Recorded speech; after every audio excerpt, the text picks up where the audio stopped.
Welcome back, ladies and gentlemen, to the podcast. Today we have a really exciting one because we have Chris Spencer-Payne on the show. Now, Chris is actually a really good friend of mine, and I met him in Glencoe whilst doing photography. He is a phenomenal film photographer. He specializes in travel and also weddings, and some of his shots are the best in the industry, and I would not blow smoke. I genuinely mean that. Now, in this podcast, we have a glass of whiskey, we have a chat, we have a catch up, we talk all about photography, film photography, and a ton of other topics. This podcast is definitely more of a chill one. It's definitely more relaxed, and it's more of a catch up between old friends. So without further ado, my name is Harrison Brown, and I hope you enjoy this episode of the Into the Mind podcast.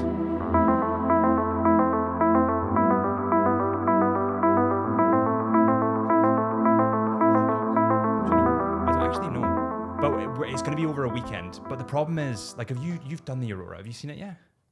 Yeah, I saw it like twice last year. Yeah, whereabouts? Iceland.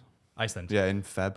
And did you use like Aurora tracker or something like that? We used like the Icelandic Met Office version, which is just like a shit web page that doesn't really work very well. It's all in like a different language. Oh mate, and it's just like box clouds like going off. You know, like, I don't really know. And then we saw it in Vic. Yeah, were they good? Ish, or was it green splodges? It's good for a camera. I've never seen it like eyes good. Yeah. So when you get back and you post it on social media, and it was like, oh, that's amazing. And you're like, it was actually really shit, and I was just freezing, and it was like a little wisp. It's pretty hard. Remember that happened in Scotland, or was it? It would have been in England as well. There was like a massive aurora flare. So that was when I saw it. You were in Iceland at that point, but it wasn't as good, and I was like all these like getting all these photos and shit like that. And a mate of mine sent me a photo from his flat in Leeds and was like, look how good it is. It's like, are you taking the piss? Like, I've come all the way to Iceland. I think you can come like, it gets to a point, because there's like the green, orange, red, right? Yeah. So when you're on like I use Aurora. I fucking hate the app, mate. It keeps changing. Every time I get to like Iceland, I'm like, oh, it's red KP. Like I need to go. I'll go across and it'll just change and it'll just like, get really shit. But I think there's actually where you're like, it's almost like the eye of the storm. If it gets too big, the eye of the storm won't have anything. It's really weird, isn't it? Yeah. So it was predicting. It was good. It looked green. Yeah. I was like, all right. And have you ever had like strips or anything like that? No. And that's why I think it's never blown me away. Yeah. Like people are like, wow, was it amazing? I'm like, yeah, it was all right. And everyone's like, what do you mean? Like you've seen the like, yeah, it was okay. You can get it. So like it's so bizarre because it's been like KP of like 1 or 2, and it's been like pretty good for me. But then I've had like KP 5, 6, 7, and it's been not great. Is it just bollocks? I have my suspicions. Like I do have my suspicions if it's just shite or not. I think that it does. Well, you know what I think it is, right? So when it's red, you have more. Jacob explained this again, so I have no idea if this is true or not. Just a fountain of knowledge, that guy. He is. It's just like autism in a box. but he. I love his pieces, by the way. So essentially, he was telling me, and I also looked this up. So. If the aurora's in the red, it goes like deeper into the sky. Right. So that's when you get the red and purple and pink. Yeah, I've never had. It's always just been green. Exactly. Yeah. So like when it's green, it's a little bit closer to the surface, but it's more visible to the eye. Yeah. Does that kind of make sense? Yeah, I guess so. But the problem with that is if it's red and you're like, oh, it's going to be really bright, the aurora, like it's not as visible to your eye. Let me see if I can find what it looked like last time we saw it. Because we had it in Finland. I need to screw that The one just now? We had it this year, but it was like just... It was more the colours of the sky you got, though. Like the sunsets and the sunrises were real beautiful. Yeah. Have you ever been to Finland? No. No, it's sick. I was trying to talk to Jacob about it, and like I was like, I'd love to go, because as soon as I saw where you were, Frey and I started looking at flights. Yeah. And he was like, you need to fly here and here and here, and he went, but it's a bit hard to know where to go because it all looks the exact same. Finland is like, you could drive for 3 hours and you'd be in the same spot. Yeah. It's just like bizarre. and I was like looking at all the stuff you were posting. I was like, it is like objectively beautiful. Oh yeah, for sure. But once you've taken a photo of a snowy tree, you've taken the photo of the snowy tree. Yeah. And like once you've got a clip of you walking through a forest of snowy trees. Yeah. Have you not? Yeah. I don't know. Yeah. Well, you kind of. I think with Finland, it's like. It's the creativity. So you see influencers that go to like Iceland. Yeah. And they all get the same shot of like Skogafoss, Solange Lafosse. They all get that same shot. And I suppose with Finland, because there's no point, you just be creative. They don't go, but you can also be creative. That's so true. Yeah. So Jacob and I were talking about this, and we were like, it is the creativity aspect in terms of like, you can kind of do what you want, and also nobody's done it before. Mm-hmm. We were talking about this, I think, like in Manchester a couple of days ago with Stevie, and we were both saying like, the whole Instagram way of shooting, I'm just so bored of it. Oh yeah, I'm so bored of it, and I want to go to places that I'd like. I don't know, like I'm really obsessed with like the Canary Islands at the moment. Is that your thing? I don't know. Like, I've never seen anyone take photos there. I feel like it's pretty nice. It's just an island off the coast in Spain. Like, it will be. It's going to be pretty. Yeah. But I think, like, what I'm kind of really excited about, I know it's very, like, Brexit Bob territory. Like, let's go to Tenerife all inclusive and have, like, egg and chips on the beach. Like, that kind of... They're not taking photos. Yeah. So I feel like if you leave the all-inclusive bald belly pack. Yeah. The beer and the belly. I don't know. I think there's something there. And like the mountains and the volcanoes. Like I went to Lanzarote when I was 6. And I was like, oh, it's so boring. Like all these like volcanoes. But now I'm like, that would be amazing. Yeah. So Did you ever think of going to Iceland when the volcano was going off? Well, there's going to be another one erupting soon. Is there? For sure. So there've been... I might actually have a bit more whiskey. Do you want some? I'm going to move on to rum after that. Sure. So there's going to be another, apparently, an eruption in the next, like... They're saying the next month. Because there's like tremors. There's like shockwave tremors going through at the moment. That's what it looked like when we went. And you couldn't... That's pretty good, though. But that was just filmed as well. Like, so there's not long exposure. That's pretty good. Is it? Wait. So that was what camera was that filmed on? A7 S3. R3, 4. Yeah, A7 maybe? S3. It's because it has. No, not the S. I didn't have the S. That's too expensive for me. There was the A7 S3 has like. I can't get this in. The A7 S3 has like dual ISO. Exactly. Yeah. No, but that was shot at like 50,000 ISO. And you just denoised it. Yeah. Well, no, I just left it because I was like, it's just a bit of fun. Yeah. And also it's taken on the camera and it's put on a phone, so you won't. Yeah. Like who cares? That's still pretty good though. Maybe I'm just not blown away by the Northern Lights thing. Maybe I'm just like, yeah, it's cool. I don't know. We had it in. I can actually maybe show you. We had it in. Where were we? We were in Finland, and the KP was at like. Again, it was like 2, so it's like that's not great. It's like the odds of seeing it, you see it, but it's not like great. But we went to this random forest in the middle of nowhere. It was like -30, and we were like, we'll just sit here for like a second and see if it comes out. And the ground went green. It was that bright. Yeah, and like that would be unbelievable. And I know that would be amazing. Yeah, but it only lasted like I think we were out there for 4 hours, and we maybe got 2 minutes. Yeah. of good Northern Lights. Yeah. But I mean, talk about good. It was like the best you've ever seen. Mate, you could see it moving like you could with your eyes. You know how it goes like purple and you can kind of see it moving.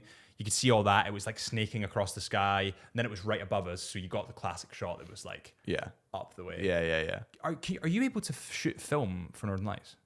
So there's a guy called Jacob Portrapapi is his name. Okay. Like the GOAT, the best in the business. If you don't follow him, like you definitely should. He's for film photography. Right. Like when you look at his work, I'm just like, how the fuck have you done that? yeah.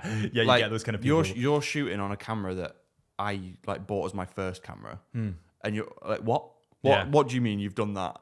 And he shot loads of Northern Lights on it. It looks cool, but it's obviously film. And when I was doing it, it's like it looks worse quality. So is it like loggy? Is that what you mean, or is it no? more It's like super grainy. Okay, but it shouldn't be grainy because like film is like a set ISO. So like if you shoot Portra 400, like you're not gonna if you shoot it at 400, which most people do, especially at night, it's not gonna get grainier. Yeah, but it's just gonna be a bit darker. Yeah, but it just and maybe it's because he shot it and then had to like bring an extra brightness in post, which brings in a bit of noise. But yeah, it looks great, but it looks cool. So are you able to like, so see if you buy a piece of film, what do you call it? The stuff that you shoot on, the actual film. Probably should have seen that one. I'm a photographer. But if you get film that's ISO 400, is it possible to get film that's ISO like? You can go up to 3200.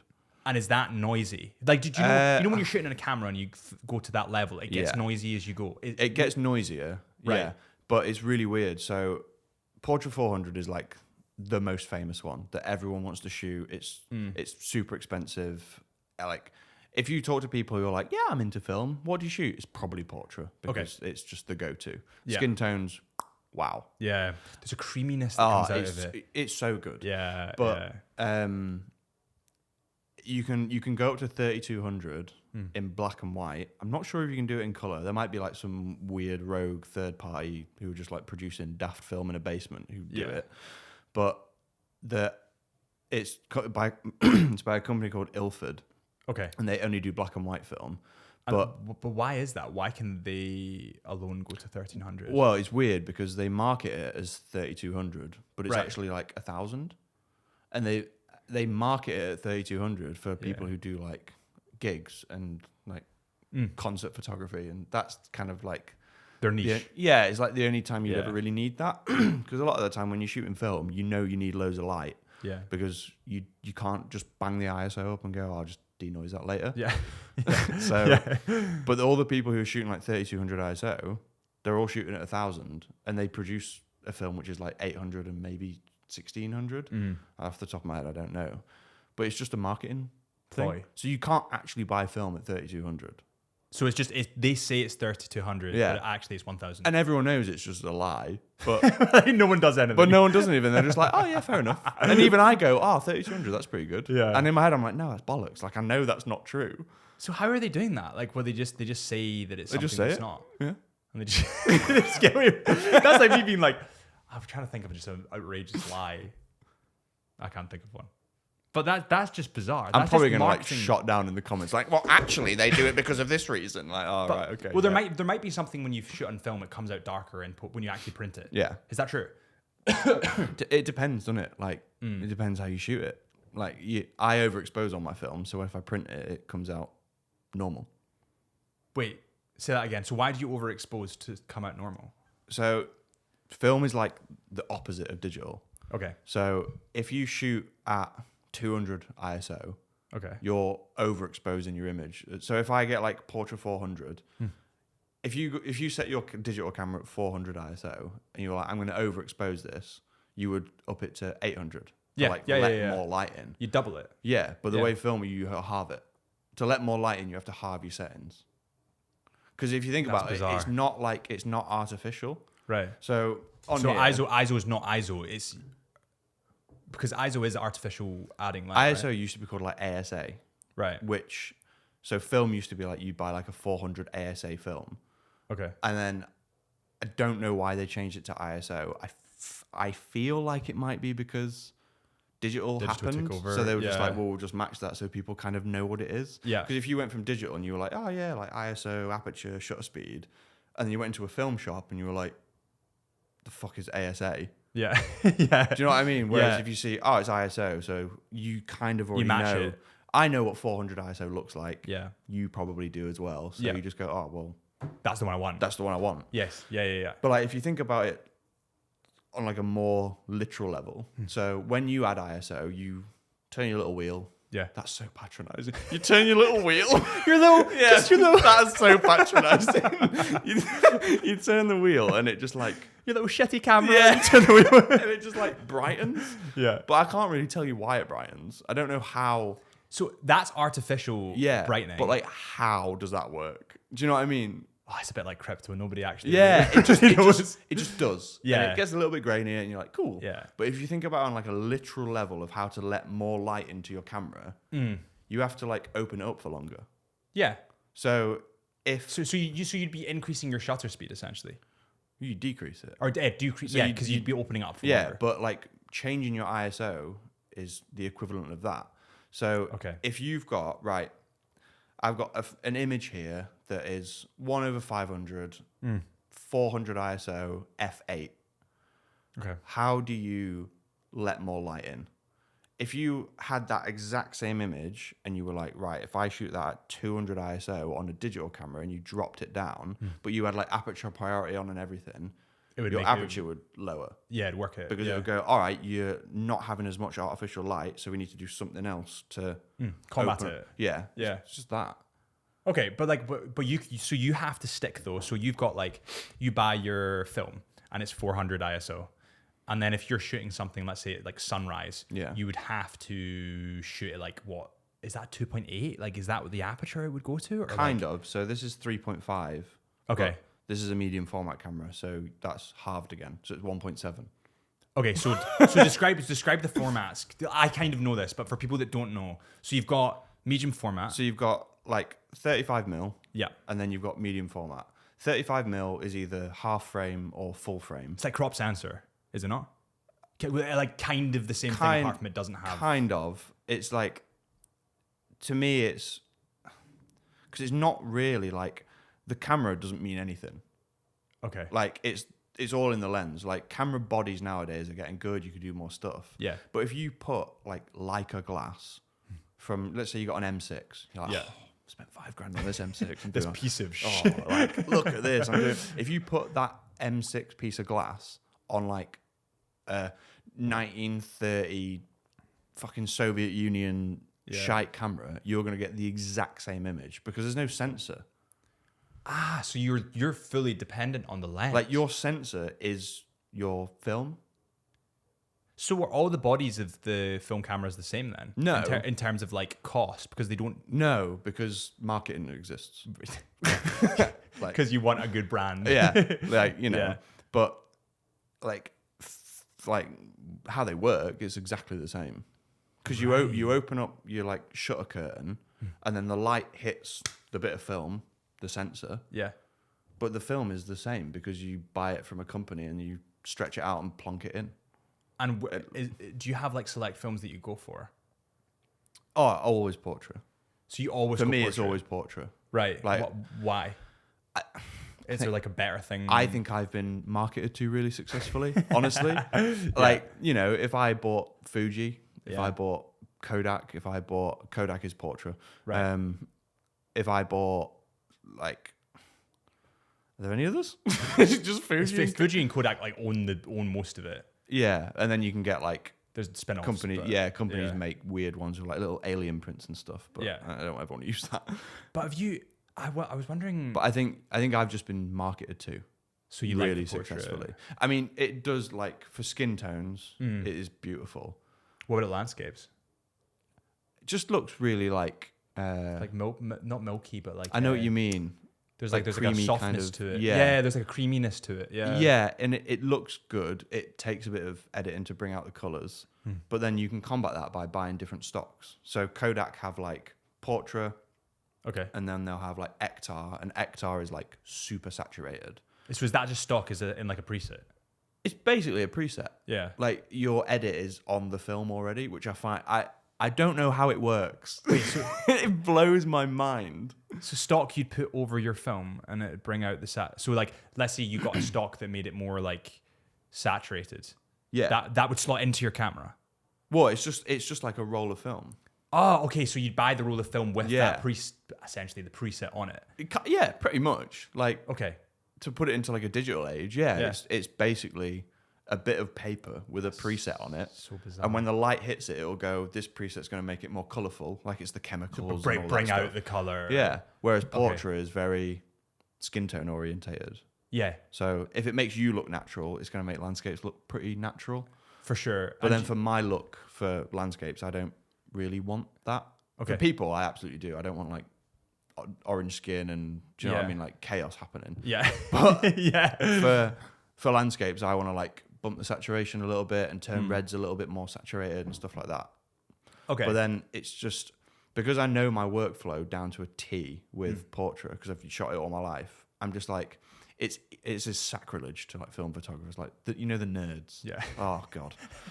The commenters. Yeah. Oh, you can't do that to film. Like, why not? Yeah. Like, shut up. So if like I'll just shoot portrait because I know with my workflow it's easier to just do it in post. Yeah. Like, because I scan all my own film, so I don't get JPEGs. So I get basically raw images. How big are they? Because I'm thinking like the RAWs. It depends on the camera. So I shoot Canon. Right. So the size, like printing size, Yeah. I mean, it's always like 4,000 by 6,000 roughly is like a raw image. But if I send my film to be scanned and developed by someone, Yeah. the prints you can do are pretty big because they have like these 30 grand print like scanning setups and they're like Mad quality. seriously good. Yeah. But then you don't get to imagine you gave all your photos. You've hired an editor, but Jacob's hired that editor, Stevie's hired that editor, I've hired that editor, and you've just gone, here are all my raws, just do what you want with them. And then you get them back and you're like, well, I'm not touching them now. Yeah. They're not you're not going to be able to put like your touch on it. It's just whatever that person Wants thinks. to put on it. Yeah. So I don't even know where this point was going. Prints. It was prints. Oh, yeah. So because I use my Canon to sell home scan, I Yeah. can't print them very big because, But it's a small machine, I'm guessing. well, because like the sensor size on an R6 can't print huge. Yeah. It's like 26 megapixels. Where if I was doing it on like a GFX. Okay. That'd be a lot bigger. Yeah. And I kind of want to buy a GFX to home scan, Okay. but they're also $7,000. How much? And that's the body. Oh, fuck me. The lens is another like 5. Like, I don't have 12 grand. I'll be honest. Everyone, I don't have that. I was talking to Jacob about this. By the way, anyone that's listening, Jacob's a photographer. He's brilliant. Yeah, Definitely friend of check him ours. out. Yeah, friend of ours. Very talented photographer, quite young guy. He was talking about like how much of cameras are just marketing. Like I bought a Canon probably because Peter McKinnon had sold me a Canon. Yeah, I got a Canon. My first camera was a Canon because of Peter McKinnon. Like how much of it do you think is marketing? Because surely Sony are doing great, like amazing. DJI are amazing at marketing at the moment. Like I worked with them recently. Like what they do is incredible. All right. They're a little plug there, but they're incredible. They're brilliant. Like Yeah. they have a. So when I worked with them, they had a guy that was like just WhatsApping me directly the whole time, just being like, oh yeah, this is what it's doing. Like they're really good at like building up personal brand connections. And I'm just thinking like, how much of a like is there better camera brands that you can get that just don't market well? I mean, it's tough like in the film space for that because there's only a the brands couple. don't really exist anymore. Because they're all gone. Yeah, do you know like Yeah. they do exist, but not to the extent of Canon, Nikon, and Sony. You know, they're like the big three. But also, like you saw about marketing, I just have always thought Nikon's a shit. Oh my God, did you see the reel that went viral? And it's like someone closing the lens hood for a Canon, and he's like with his eyes closed, and he's like Canon. I have seen that. And then it's like a bin closing, and it's like Nikon. Yeah. But like loads of my friends shoot Nikon. Yeah, And they're yeah, gorgeous. yeah. Oh, they're great. Like the images are so good. Yeah. But all of my life. And that's like I wonder why. I've been badly marketed because it's Nikon. And I don't know why that is. My first camera was a Nikon. I feel like they need to adjust that. They need to do something. But They see if they went down the format of just like looking at younger creators and giving them a camera. Yeah. Like I know that you like let's find creators that have that are big but they only shoot on a mobile phone. Give them a nice Nikon camera with a good lens and say try it and get back to me, see what you think. Yeah. That's it. And just lay the seed. And then all of a sudden they'll tell their pal that they're using a Nikon and blah, blah, blah, so on. Yeah. So that's what Canon did. Literally. Like they gave it to Peter McKinnon. Peter McKinnon told all his subscribers, I got a free Canon. Everyone was like, I'll get one as well. I'll do that. Yeah. Yeah, exactly. It's bizarre. I think Hasselblad are like, but they're pretty bad at marketing. But they're If you're using not the drones. Yeah, but is that marketed? Like because if you said, all right, I've got a DJI drone, I don't go, oh, that's a Hasselblad lens. I go, you got a DJI drone. Like the image quality is because it's a DJI drone. But to me. Yeah, but the DJI couldn't do it without the Hasselblad. Yeah, but they don't market that. Well, they kind of do on their. So when I hate to plug this again, I feel like I'm just like brown nosing myself. But like when I was working with DJI, one of the Sorry, points, have you ever worked with? one of the points they wanted me to make was mention that it has a Hasselblad camera Yeah. because it's a renowned name. It's a bit like Leica. Oh, I mean, It's like a renowned name. It's Yeah. marketing, but it's a renowned name. And so yeah, they wanted me to mention that. So I feel like I don't know, they know that if DJI do well, they'll buy more Hasselblad cameras. So if DJI is marketing themselves really well, which they are, essentially they're just going to get more sales. it's an odd one though, isn't it? Because I think DJI at the moment are, obviously they're a professional camera company, but they also market themselves as people who aren't maybe into this like we are. The amount of people that I've seen having DJI drones that have, Do you know what I mean? no idea. And if you said to Mark, who ain't got a clue, sorry Mark if you don't have a clue, but if you said to Mark, you don't have a clue how that drone works, but it's got Hasselblad lens, he's gonna be like, what is that? Well, I click this button and it lands for me. but that's probably because of influencers. Yeah, exactly. Which is why I think Hasselblad aren't maximizing it, because they're relying on DJI, who's half their, maybe not half, but like a big chunk of their companies, consumers aren't into photography. Yeah, it makes sense. It makes sense. They've just released that silly little flippy drone. That was Have you seen it? See the is it the Spark or what is it called? Well, it's like the next level to that, isn't it? Yeah. Have you seen it? It's like got released a couple of days ago. Is it And just the one like, that follows you? No, and it can do like flips and stuff. It's really silly. But Like, why would you need to do flips on your drone? I don't know. But like that Maybe was it can't do flips. Maybe it's called like the flip or something. maybe it can't. I think I've slandered DJI. Then maybe it can't do flips. It was. I think it can. I think I saw this. But There's a guy called Johnny Romes who's just picked one up. I think I might have him on Instagram. Is that that wasn't a marketing promotion? He's actually I think he it's actually just, picked it up. I think so. Because there was so. Put it on his called story, it is. It's called the DJI Flip. You're right. Yeah. Let's learn more. Let's see what it can do. What do you think? I think it's, Their marketing, mate. Their videography is great. yeah, it's fantastic. Yeah. And it makes you want to buy one, but it doesn't make you want to buy a Hasselblad camera. It makes you want to buy a DJI drone. Yeah. Actually, I'm not even sure this has a Hasselblad I mean, that camera one definitely doesn't. because it's but tiny. yeah. But like that's what I mean. Like a lot of their 31 minutes of flight time. stop it. Put your phone away. That's bizarre for that smaller drone.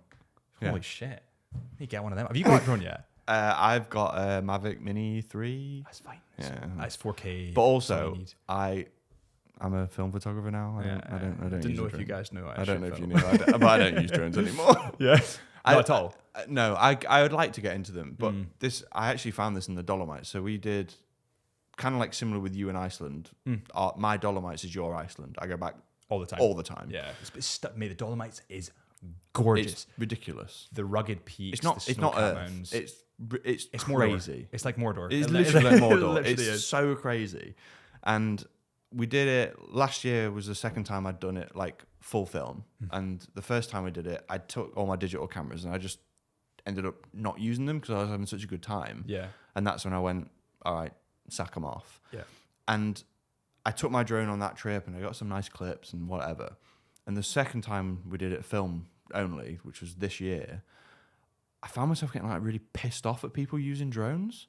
And I had never had that because I've always been like a drone guy. A drone user. Yeah, and I was Yeah. just like whizzing them about and like, oh, like this is sick. Like this footage is unreal. And then when I was there, like it's so wanky. When I was there, like shooting film, and like You want the peace and the quiet kind of thing. I'd done my bit, Yeah. and I was just sat having a nice time, like Vroom. this fucking like FPV drone was like, Yeah. like screeching past our heads, and I was Yeah. like at the bank of this lake, like with Freya, and we were just chilling out. Yeah. I just got pissed off. It's. And I've never had that before. I feel like it's a weird thing. Well, I feel like drone. Well, firstly, I feel like FPVs are dying. I feel like Do you think? the day. Well, yeah. Like I was. It's talking part of the to- action, like what we were talking about before the podcast, isn't it? It's It's part of that like travel influencer video style. the setup. Yeah. So hectic. It's and just so, fast cut. Like, Yeah. Fast frames, motion blur, just like craziness. Mm-hmm. But there seems to be, at least amongst my group that have been doing it for quite a few years. Like I've been in this game for like 6 or 7 years. The Jacob, Josh, Gregor, all really good FPV. Did you ever meet Gregor? no. Gregor I know he Denham. is though. Unbelievable. So Yeah. he's an engineer and he builds his own drones. And he like Right. he like Cool. builds the FPV drone. That's Yeah. that's a proper guy. That's like, cool. You see him with a screwdriver like screwing it in and like, Yeah. it's like that's awesome. But everyone's just starting to be like, I can like you don't need it. Like commercial projects, you don't need to fly an FPV drone dangerously near water to get some motion blur. Yeah. Like you just don't need it as much anymore, and also the quality is not as good because you're using a GoPro typically. It's like I just feel like the FPV shots. Sam Calder pioneered that when he released his like my top drone shots 20. I don't know, must have been like 18 now. Yeah. And there was FPV shots, and everyone went ballistic. Yeah. And now it's kind of like we've seen it. It's been done. It's been done. Yeah. Yeah. Whereas But film. But like, what's? So you said this earlier, and I didn't reply. I thought I was in a niche by shooting film, and I guess I am in terms of like if you get all the photography that's ever been shot like in the modern era. Yeah. I guess I am in a niche. Yeah. But when I'm now in that niche on Instagram, all I see is All film. other people shooting film in similar locations to me, and I'm like, oh.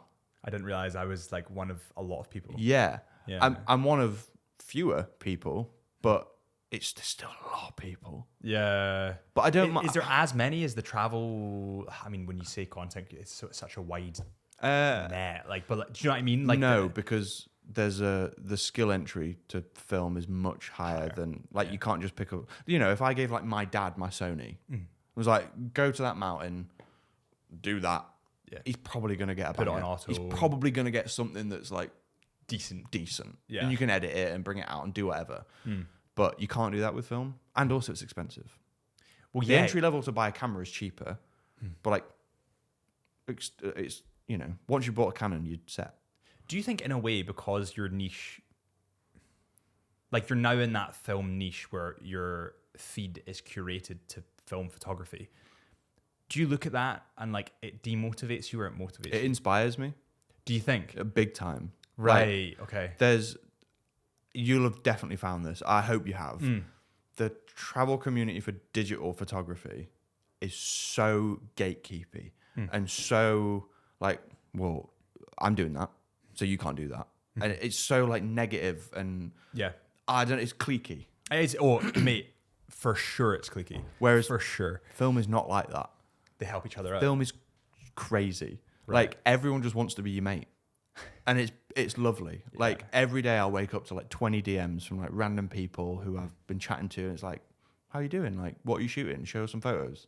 And it's not like, so there's a guy, we went to America 3 weeks ago. We were shooting someone's wedding in Vegas. I was gonna say, when did you go to LA? Actually, I'll get onto that. Didn't do LA. Have you not done LA? No, never appealed. Okay. Yeah. It's fucking on fire now. Yeah, it's a bit hot for me. This is gone now. Yeah, see you later. You missed your chance. We shot someone's wedding in Vegas. Yeah. And because they then paid for all our travel to be there, we were like, oh, well, you know, we're only like 8 hours away from like San Francisco. Yeah, extend it. So let's just do like 10 days. So we flew into San Francisco and like did a little road trip. And in our heads, we were like, we can do the road that like goes over Yosemite. I think it's like motorway 500 and something, whatever. But it's like a road that will take you around the top of Yosemite. I can't remember the road. It's quite famous. Yeah, and it brings you back down into Vegas. Closed off for winter. Oh, fuck. So we had to drive through, I don't know if you've ever heard of it, Bakersfield. No. Fucking hell. There's nothing. There is Bandit country. Nothing. No, not even bandit country, just like oil. They Really? do oil and they grow oranges. This So is nothing. But when you get to the city, it's like Smogville. Like you can't breathe outside, and they're growing oranges, and you're like, "Sorry, what's happening here?" Yeah, And like yeah. we went into this pancake place, and it wasn't even like IHOP. It was like lower shitter. Like the waitress came over, served us, had like fucking AirPods on her head because she just didn't drink. Oh yeah, I'll have and I was like, I'll have an orange juice. You grow oranges. Yeah. It was like Tropicana or something. no, it was fucking murky. Because it's been all these fresh oranges have been my grown in God. smog. Yeah. Anyway, that's not the part of this. That's not the point of this story. Bakersfield is shit. Don't ever go. And we did all that and like spent 4 days shooting Vegas and enjoying time with a couple. And we drove back up, and there's a guy called Phil on Instagram. He's called Phil Shoots Film, which is brilliant. That is great. That is great. Film is spelled PHILM. I That's love even it. better. He's so good. And like he's German, and Yeah. he is like, when I first started, he was one of the first guys I followed, and we've like grown with each other, and he's just like just the loveliest man you could ever possibly want to talk to. Yeah. And he did San Francisco like 3 weeks before we went. And I just messaged him and I was like, can you just, like, I'm a bit lost. Like, it's great for finding places, but also then you just find the one spot that everyone's shot, and it's like it is like Iceland a bit. Like influencer girls, like walking Skogafoss. slowly with like a fucking smoothie. Like, you know what I mean? I don't want that. Yeah. Like, where did you go, mate? He must have sent me like 40 messages, like paragraphs long, like screenshots of maps. That's unreal. Like, just here's all the places you need to go to. Like, it's lovely. And I've also been chatting to a guy who lives out there called Heach, and I said to him, we're shooting a wedding in Vegas. We're going to have like 6 days. We kind of want to do a bit of the Bay, go to Yosemite. He was like, oh yeah, cool. Like, let me know when you're here and we can hang out. I was like, that's so yeah, sick. that would be lovely. Yeah. Every day we were there, he turned up at our hotel at 9 a.m. or give or take, like whenever we were all awake, drove us around the city all day, every day, showing us all the best places to see, to eat. He like paid for our food. He was like, I just want you to like enjoy the city. Like, it's so cool you're here. And then we were like, oh, we're going to Yosemite. Like, do you want to come? Like, we've got a spare room because we just booked a, you want a bit of comfort, don't you? It was like, kind of thing. Yeah, and it was like, we've got 2 beds, so we're in one. So if you want to come, like, you're more than welcome. Oh yeah, like that would be great. I've been to Yosemite loads. I'll show you around. He drove us to Yosemite and back, so we didn't have to move our car from parking, because parking in San Francisco is a nightmare. Yeah. And he was like, your car's there, you leave it, I'll drive you. Again, like, spent like 4 or 5 days with this guy and just showed us everything. Like, invited You've never people. met him prior? Never met him in my life. And like, you bond. Yeah. That's the power of social media. Mate, it was beautiful. And I've never had that. The last time I was shooting digital, I messaged someone about the Old Manor store because I'd never been. I was like, where is this? He was like, Google it. And that is the last interaction I had before I switched over. Yeah. They can be it is cliquey. I don't know. I've had good experiences with that and have had bad experiences with that. Do you want to run? I'm just going to top this up with a bit of Coke. I've had bad experiences with that and I've had good, but there was the first trip that I ever went on, because I hadn't heard, like, I hadn't been in the industry, I hadn't been in the niche, I knew no one. Yeah. And there was a guy, you should absolutely follow him. He's unbelievable. He's called, I think his Instagram handle's ALXX_visuals. He's called Alex, but I think that's his Instagram handle. And then there's Matty, who was something lost, like indefinitely lost or something like that. He must have made that username when he was quite like that though. It's all right. I don't mind. It's like, it was probably wanky 3 years ago. I quite like it now. I think he made it when he was like really young. Yeah. But yeah, I had never met those guys in my life. And Alex was like, listen, we'd been kind of chatting back and forth because he was really inspirational in terms of photography. He's an unbelievable photographer. And he was like, do you want to just come to Iceland? We'll just rent a van. So it was me, Matty, and Alex, the 2 guys I'd never met before. It's crazy, right? For 2 weeks, just going around in a van, like the ring road of Iceland, and doing all the spots that nobody really knows about. Yeah. And you bond so much with people because, like, see if you're doing astrophotography, you're sitting there for hours and you're not allowed to bring your phone out because unnatural light. Yeah. So you're sitting there for hours just chatting. And it's like, yeah, I suppose so. Yeah. It's like we're doing now. We're just talking, whereas everyone's kind of like on their phone, or they're like looking at a screen, or there's like distractions over here. The football's on. Whereas when you do these trips, there's just like nothing to distract you. It's just like you just talk and get to know. It's so good. It's so refreshing. Yeah, it's so refreshing. Well, I mean, it's kind of like when I met you. Yeah, we were at. I don't know what that waterfall is called. I tried to find it the other day because I was trying to do the YouTube video and like, I don't know, location tag it. I have no idea. I think it's just the. God. I call it the nerd spot in Glencoe. Yeah, it's where everyone goes. It's the nerd spot. It's oh shit! It's just overlooking the Eative Moor. Yeah, is that it? Yeah. Eative Moor. It's a stunning spot. It's gorgeous. Stunning spot. But like, just came up and said hello. Yeah, but that's the thing about the track. Like sometimes, I've met photographers. There's a guy I met called Jonathan at that spot. I was there for sunrise shooting for an Amiga video. He was there for sunrise shooting for something else. We set up our tripods like beside each other. I was like, you're right. Like, yeah. And then you start talking. But there's, to your point, I went to Bali with my sister ages ago. And I would go to these spots by myself because my sister would be maybe like off doing, I don't know, yoga or like whatever she wants to do. And I'd go to these spots and there'd be like cliques of influencers that just didn't want you there. It's crazy, right? It's bizarre. It's bizarre. But you just there's two sides of it. There's some people that want to connect, and there's other people that have found their group and they don't want anyone coming in. Do you think it's a lot of the time it's like place dependent? Like I feel like Iceland is quite welcoming. Yeah, Iceland's welcoming. Yeah, it's like a place to be with other people you don't know because everyone's in the same position. You're in the same position. You're not. It's not like a comfortable place to be. You know, like if you go in winter, everyone like you batter in the snow. You're all wrapped up. It's freezing cold. You're like driving hours to get to one mountain. Each other. Yeah. Whereas in Bali, like everyone's on the beach, like with cocktails, and do you know, I've never been to Bali. It might not be like that at all. No, it kind of is. Yeah. But, so I have a theory on this. So I went traveling for I've been traveling like quite a lot, but I went intense traveling, like hostel traveling for like 6 months in Southeast Asia. And shit situations bring people together. Yeah. You might go and play rugby in the freezing cold and you come back in and everyone's bonding because it's a shit situation. Yeah. You might go to a hostel and there's a cockroach in the room, or the room. You all bond over the fact that it's a shit situation. Yeah. The aircon's broken. You all need to try to fix it. Someone's got a spider in the room, there was a massive one in Australia, the big fuckers. The huntsman. Huntsman. Yeah. Like a girl came in and was like, "Can you please help us?" And then all of a sudden you get talking to them and you're like, "Oh, they're really sound. Let's just go and get a drink." Yeah. But people don't expose themselves to shit situations because it's uncomfortable. So that's happening less and less. Thus, people are bonding less and less.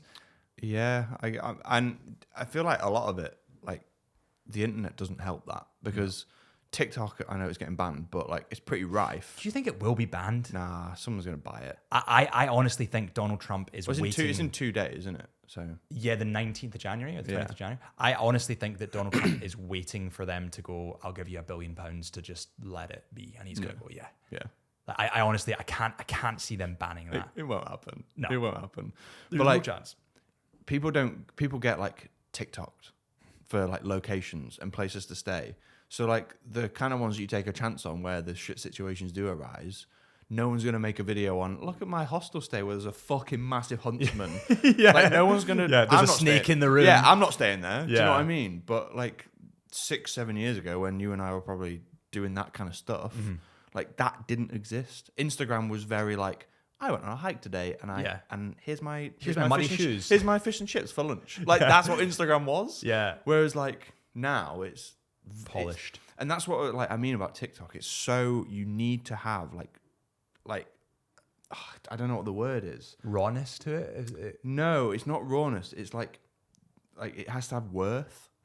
Like it has to give information, it has to give worth. So otherwise no one cares. Well, the reason for that is kind of similar to Instagram. So Instagram and TikTok, they base their virality. Is that even a word? Yeah, we can go for it. We'll let it slide. Virality on saves. Reason being is that saves and shares are the big ones, but saves are the big one because people come back to the app. And I guess if you're giving worth, you're going to save it, aren't you? Exactly. Yes. So if I'm giving worth it, let's say I'm taking a picture of E55 and I tag the location. Yeah. Other photographers then save that. Instagram to goes, come back to it. Yeah. I guess that is true. I've never even thought about that. Or they share it with their friends. And maybe that's another reason why like the travel videographer stuff is dying out. It's all been done because they've saved it 100 times. But also, like, who cares? Like, where it? I don't know. It's a beach somewhere. All right. I think it's partially dying. I think because it's just been shot to shit. Yeah. Like it has been. Like I've shot at that E55 point. There's another argument here that's like, are you doing this because you love it, or are you doing it for a job? Because if you don't love it, you're probably going to stop after 2 years. Yeah. Like I've gone to the same spot in Glencoe. We'll probably go there tomorrow. Like odds are we'll probably end up there. I've been to that spot like I could say like 100 times. Yeah. And I still love it. Yeah. But if you were there for a job or you're just there to get paid, you probably wouldn't like. Do you know what I mean? You wouldn't. Or just there for like for the pick, for content. It's like, oh yeah. Yeah. It's draining, isn't it? It's really draining. I was talking to Glenn. So yesterday I was out in the Lake District with a guy called Glenn, who's a photographer, a really good friend of mine, but like still quite new to it. And we were hiking up. Have you done much of the lakes? I've been there once. Yeah, I feel like you haven't. But I haven't you've really. Got Scotland, like, just there. I know, it's like 2 hours away. Yeah. It's like, okay. But I probably should go because I've never done it. It's not as epic as Scotland. Not as mountainous. No, and the mountains aren't like Well, I suppose Scotland's not really peaky, is it? It's more like big Yeah. hills. But yeah, it's You've only pretty. got one. You've only got the one in Glencoe that's like a fucking Yeah, like a peak. yeah, Yeah. It's pretty, but like Scotland is far superior. Yeah. But anyway, we were there. It's just much more attainable because it's closer. How far is it from Leeds then for you? Like 2 hours 20. Oh, that's not bad at all. Yeah, then. so it's so easy. It's like Glencoe for me. Literally. Yeah. And like if Glencoe was 2 hours and the Lake District was 2 hours, I would never be in the Lake District. So, you know. Yeah. So I don't feel bad anymore. Yeah, no, not at all. But yeah, we were doing that and we were doing this hike, which was a really lovely hike, and we were chatting and we were talking about like all the things people do because of social media to like make money. And it's like, if you try to make money with everything you do, you're not going to enjoy it. Like if I went into doing YouTube thinking this could be a job, like I'm not really like in it. So I'm not going to enjoy it, which is the same as like going to Glenateve Moor and shooting it because you feel like you need a post on Instagram. So do you feel like with YouTube at the moment, because I know you've just started, haven't you? Well, Kinda. I started like a year ago, but then I posted 3 times and I didn't do it anymore Yeah. because I fucking hate editing video. I hate it. See, I love don't it. get it. I don't know how to do it. I hate it. It's time though. Like it's a bit like you talking to me earlier about film photography. I probably sounded like an absolute idiot because I just have very little knowledge about it. But after a while with editing, you get into like flow states every time you edit, and like it's unbelievable. Yeah. Like you can just like sit, like you can just go through an edit and like blink, and you're at the end, and you're like what? Like how did that happen? It's like riding a bike. You know when you like, or you know when you drive and you go on autopilot and you just end up somewhere. And you're like, "What the whoa. hell?" Yeah. Yeah, it's like that. Yeah.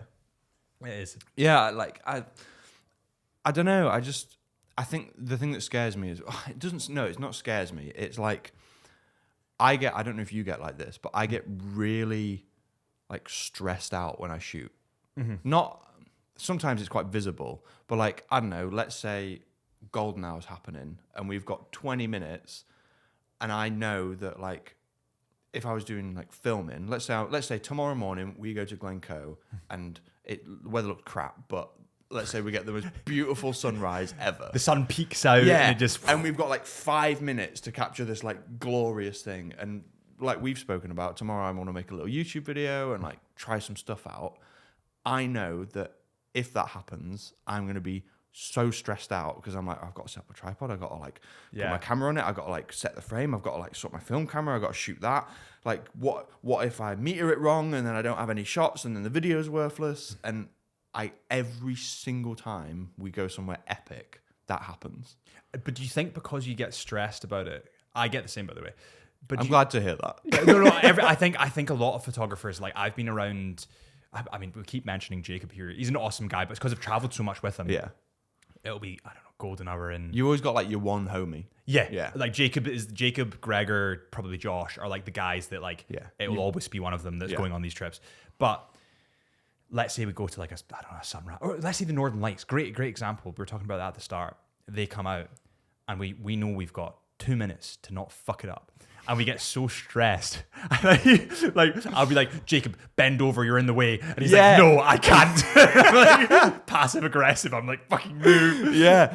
And I don't know how to like stop that. Yeah. Because so Freya, my partner, she is not like that at all. She shoots everything documentary. It doesn't matter if we're like at a sunrise, if we're in New York at like the Brooklyn Bridge or wherever we are.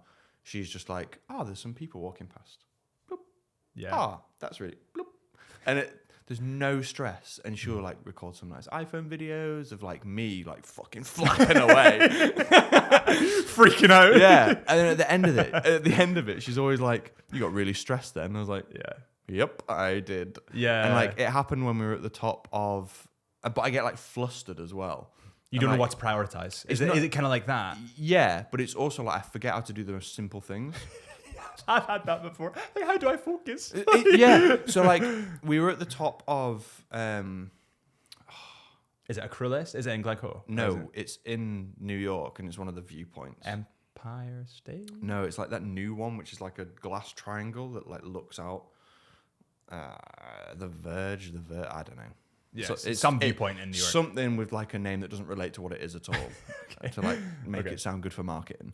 And we were there, and it's like it's a really cool viewpoint. And we were like, let's go up at sunset, because like we're here for a few days. It's like an extra 60 quid to do it, but it's fine. Don't matter.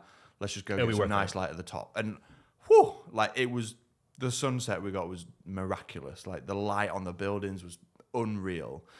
And there's a video clip of me somewhere where I'm like, Freya, can you film me like loading film into this camera, because it's like really pretty over there, and I'm like loading this and I can't load it, and like the fucking top of the camera falls off, and I'm like exposing all this film.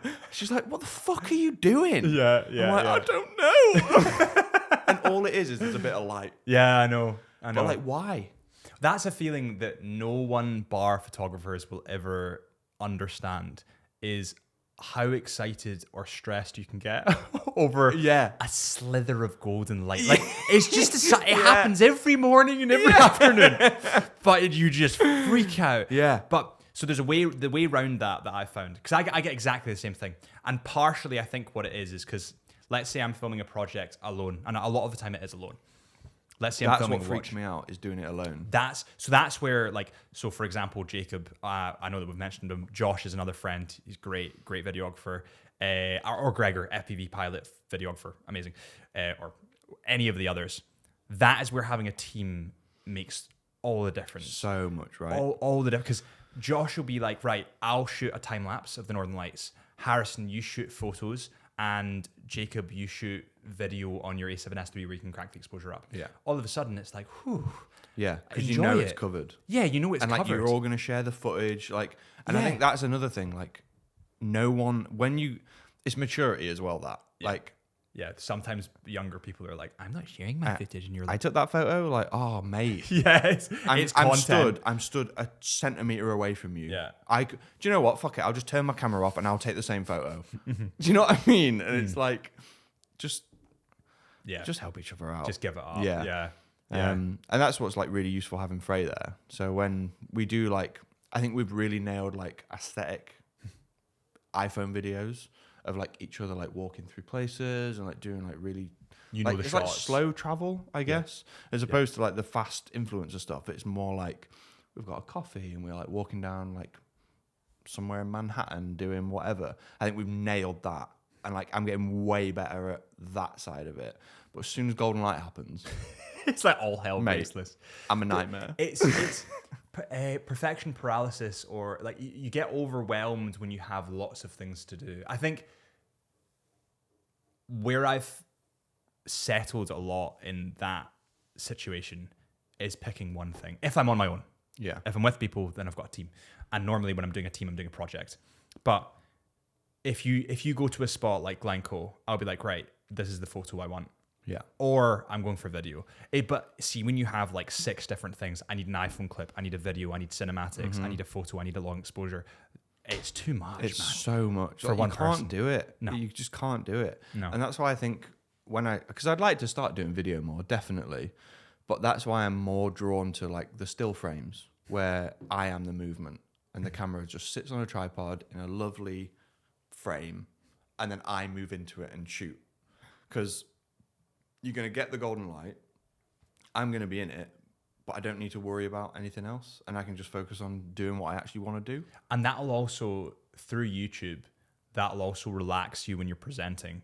Like, I've figured out that I do this so much, and I don't know why I do it, but when I'm in the studio and I'm shooting, the camera's normally like over there somewhere, my first maybe 3 attempts will be like smashing through it, and then all of a sudden like I start chilling out, and the presenting gets better. But see, when I'm outdoors, my most successful videos, at least like in terms of comments and feedback, have always been the ones that I'm most relaxed in. And I'm like speaking slowly, and I'm chilling out, and I'm taking my time, and I'm not worried about what light's changing behind me, and like that's always the videos that people gravitate towards, because they can feel the tension if you are like yeah, definitely.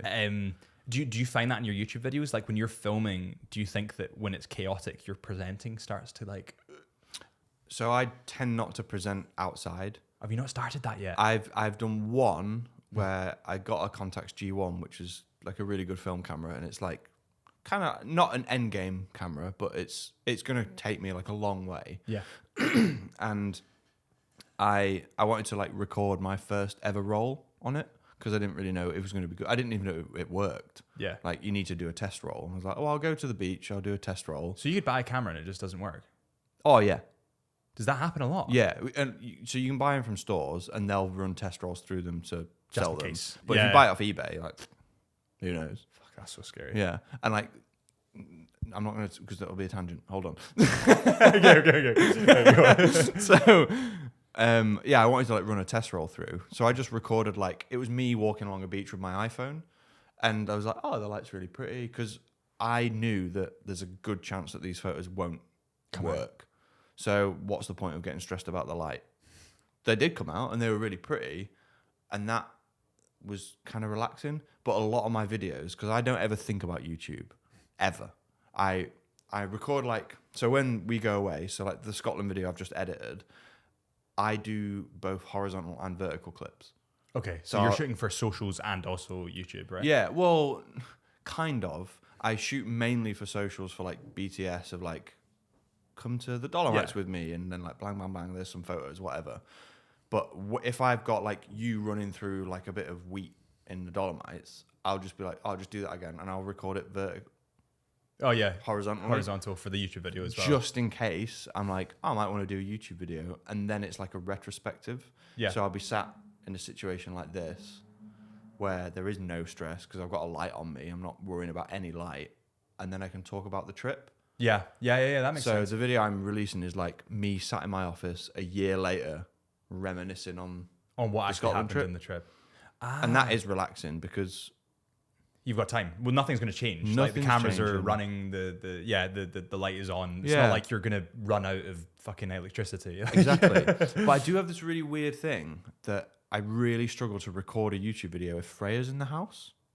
Oh my god, I have exactly the same thing. Do you? Holly's in the, I can't record when Holly's. Why in the am I house. okay with this? But if Freya, like, you've got fucking, there's cameras everywhere. Yeah. There's lights everywhere. Yeah. But I'm fine. But as soon as Freya's there, I'm like, I can't do it.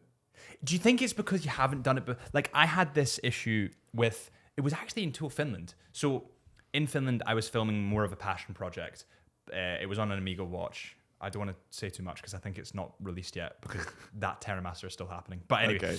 But I essentially had to say to Holly, can you film me because I need to speak about the watch. Yeah. And the first 3 takes, it was actually really funny. Like the first 3 takes, you can see me like looking at Holly, looking at the camera, looking at Holly, looking at the camera, looking at. I was like, oh, I'm not sure I can do this. Like, the first 3 takes were really weird, and then there was like a snap, and I just went into kind of like, all right, me mode, just present, just do what you want to do. And Holly was like, I don't know why you just like. I watch all your videos. Yeah. Frey says that. She's like, but also like, I talk to you every day. Like, I don't care. Yeah, it's really weird. Yeah. And I know she does not care. It's subconscious. It's like a subconscious. Can you present, or not present, but like talk to a camera in front of your friends? Never done it because none of my friends are into this. Well, apart from like the ones with like... Yeah, like, okay. It's a bit different because like I know you're into it, so I could do it in front of you because I know you would also do it. Yeah. But maybe like, so one of my best mates, Josh... Yeah, I think I could. But then, so when we did Lisbon maybe 2 years ago, and I was like, oh, I might make a YouTube video. Nothing ever happened. It didn't get released. But I recorded a lot of horizontal clips, and we were walking through the streets, and Freya was filming me, and I was absolutely fine talking to camera in a place. Yeah. But as soon as it's like at home, it's like, nah, can't do Different that. environment. Yeah, it's so weird. Can you do it in front of random people? Like, see if... I still struggle with this. If, like, let's say you were to put a camera on me or anybody in a public place, that, like, people are watching you. I would be fine with that. You'd be fine with that. Because who gives a shit? See, that's where I would if I be like, cock up and like it's not a thing of like I know Freya's not going to be like ha ha like Nelson off the fucking Simpsons, but I know that if I cock up and Dave, who's having a pint down the end of the bar, laughs at me, I'm never going to see him again in my life. Yeah, so who cares? Who cares? But if I cock up and Freya sees it, she doesn't care. Like, she doesn't care at all. But in your head... in my head, I'm like, I'm going to see her every day for the rest of my life. Yeah. It's a long time. What if in 2 years' time I get into bed and we like have snugs, and she goes, "Do you remember that time you fucked up that YouTube video?"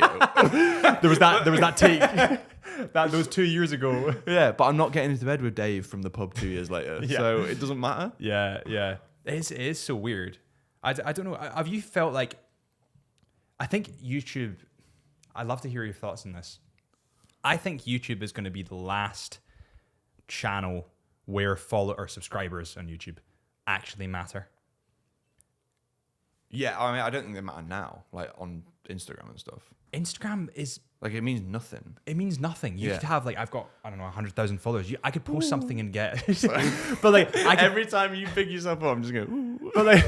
but I could post something and get not great. What is, because you hide your engagement? Do I? Yeah. Is that a thing that I do? I think it's just like I think Is that when like a setting? I think when Instagram implemented it, they did it on everyone's. Oh, so it's like a setting. Yeah. So like I can't see how many likes and stuff you get. Oh, okay. Well, let me show you right now. Yeah, like I've always been intrigued about that because I think my Instagram does really well For like in terms of engagement and likes. Yeah, And, so and like that kind of stuff. I've got 10,000 followers now. Yeah, you've grown fast, by the way. It's been a year and I've got like Yeah. 10,800. That's good, But like my posts, so I posted one the other day and I got 20,000 likes. mate. That's so. My Instagram, my reels do much better. Your than reels go off. Yeah. So my You're reels. a videographer as well. Well, that's it. So Like, when that's why people follow you. I think so. So when I post like pictures, like I'm just on my Instagram now. I'm trying to find pictures because all I post is reels. Let's try and find one that's a reel. So let's see. There's a glacier. Right. Let's just look at that. I can see your likes on reels because they pop up at the side underneath a little heart. But you know when you're on like the feed and it's Yeah, like 2,000, 3,000 likes, depending on what the photo is. But then Yeah.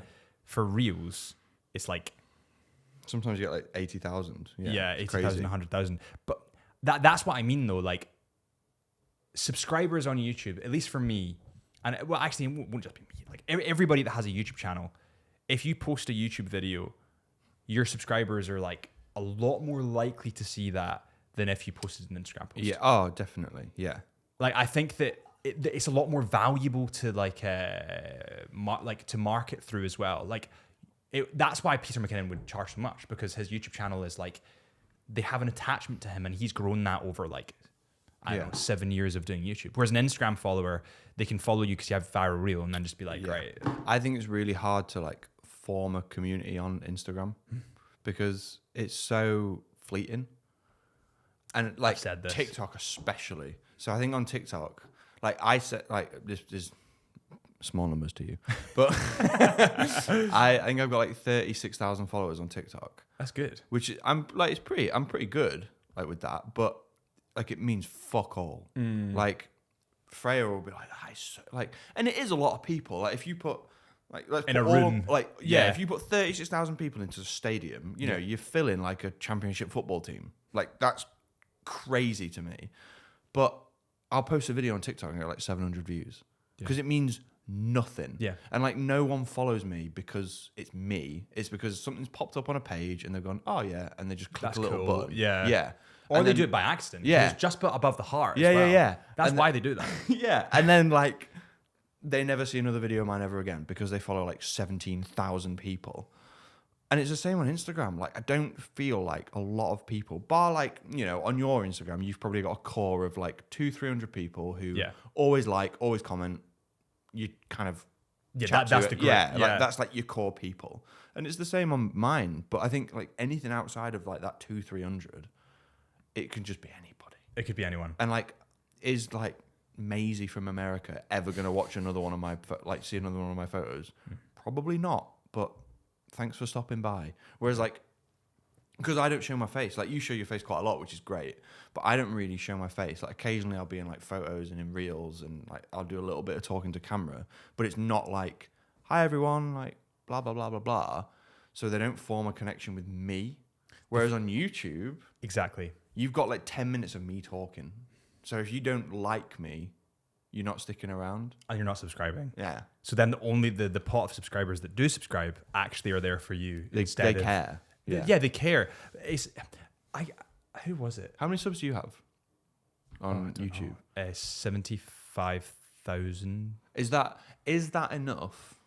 Sorry if this is a bit personal. That's all right. Is that enough to make like a yearly living off of? If you didn't take any client work, could you? Oh, in terms of the salary? Yeah. Yes. That's good. Ad revenue, you mean? Yeah. In terms of ad, yes. That's brilliant. But our views are a lot higher than like, so if I'm just going to my analytics at the moment. So this is something that I said as well to like, I think it was like the team at Chisholm Hunter. I was like, if you think of the Hydro's capacity in Glasgow, it's like 15,000 people. Fill that twice every day. That's what kind of views we're getting. Yeah. And they were like, "Oh, fuck, okay, That's a lot." Yeah. that's a lot. It's like, yeah, so 75,000 subscribers ish, just off that. And then in terms of ad revenue, probably have to bleep this just in case.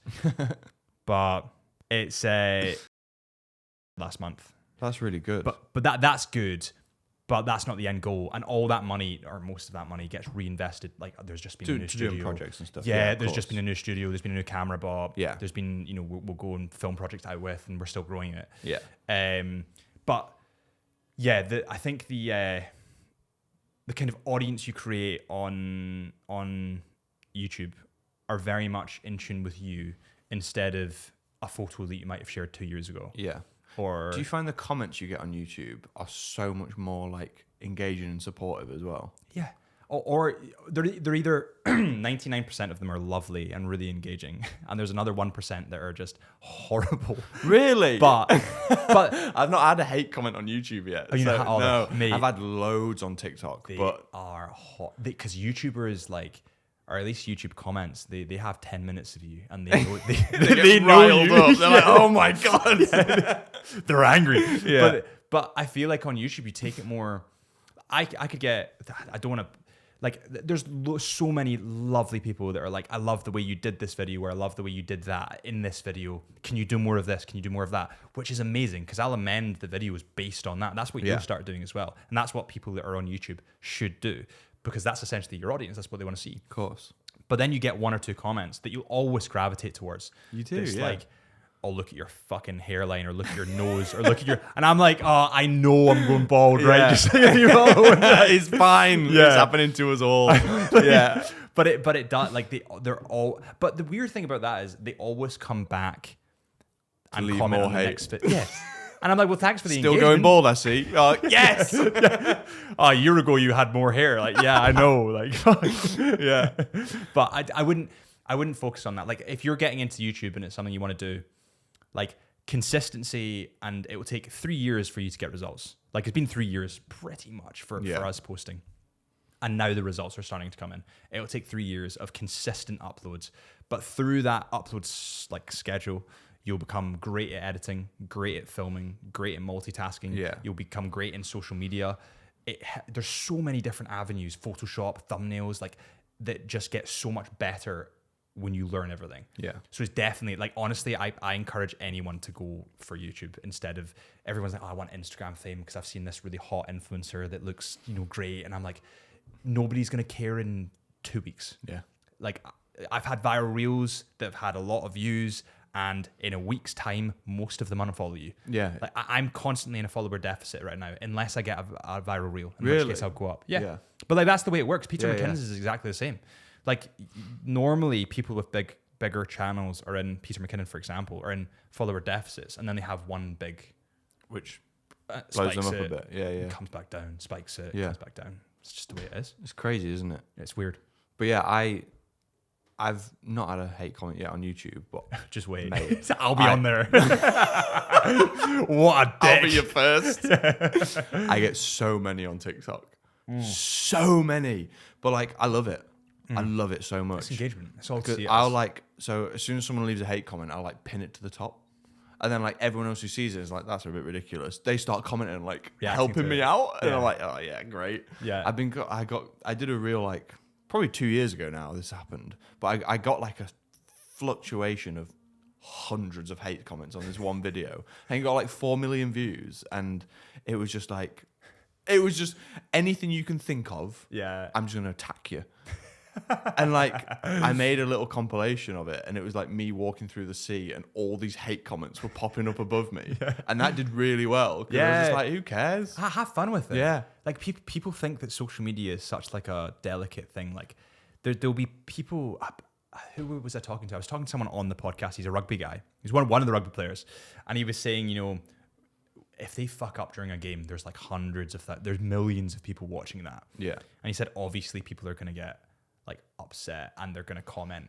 But normally you have somebody sitting in their basement that's not been outside for 6 years that's telling like one of the best rugby players in the world how to play rugby. And it's like, there's a reason you're there and he's on the field.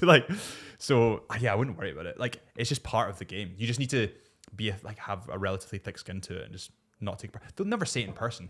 Oh, never. Never say it in person. No. You'd never get someone coming up to you and be like, you're a fucking arsehole. Like, you never get it. And also, I do this analogy. I've said this a couple of times.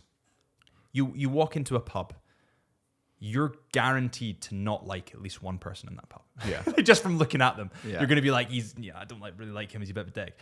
It's the same with YouTube or the same with social media. Like, you're going to get so people true. Like, yeah, it's so true. It's not even worth like getting into arguments with them. No. A friend of mine said once, it's not worth getting into fights with pigs because you'll both get dirty and the pigs love it. That's great. And I'm like, that is so good. Yeah, that is so true. That is so good. Like, yeah, it's true. I'd highly recommend getting into YouTube. Yeah, I really do want to do it. I just need to learn, and that's the thing. Like, I don't feel like I've gotten worse with digital cameras because I use them for weddings all the time.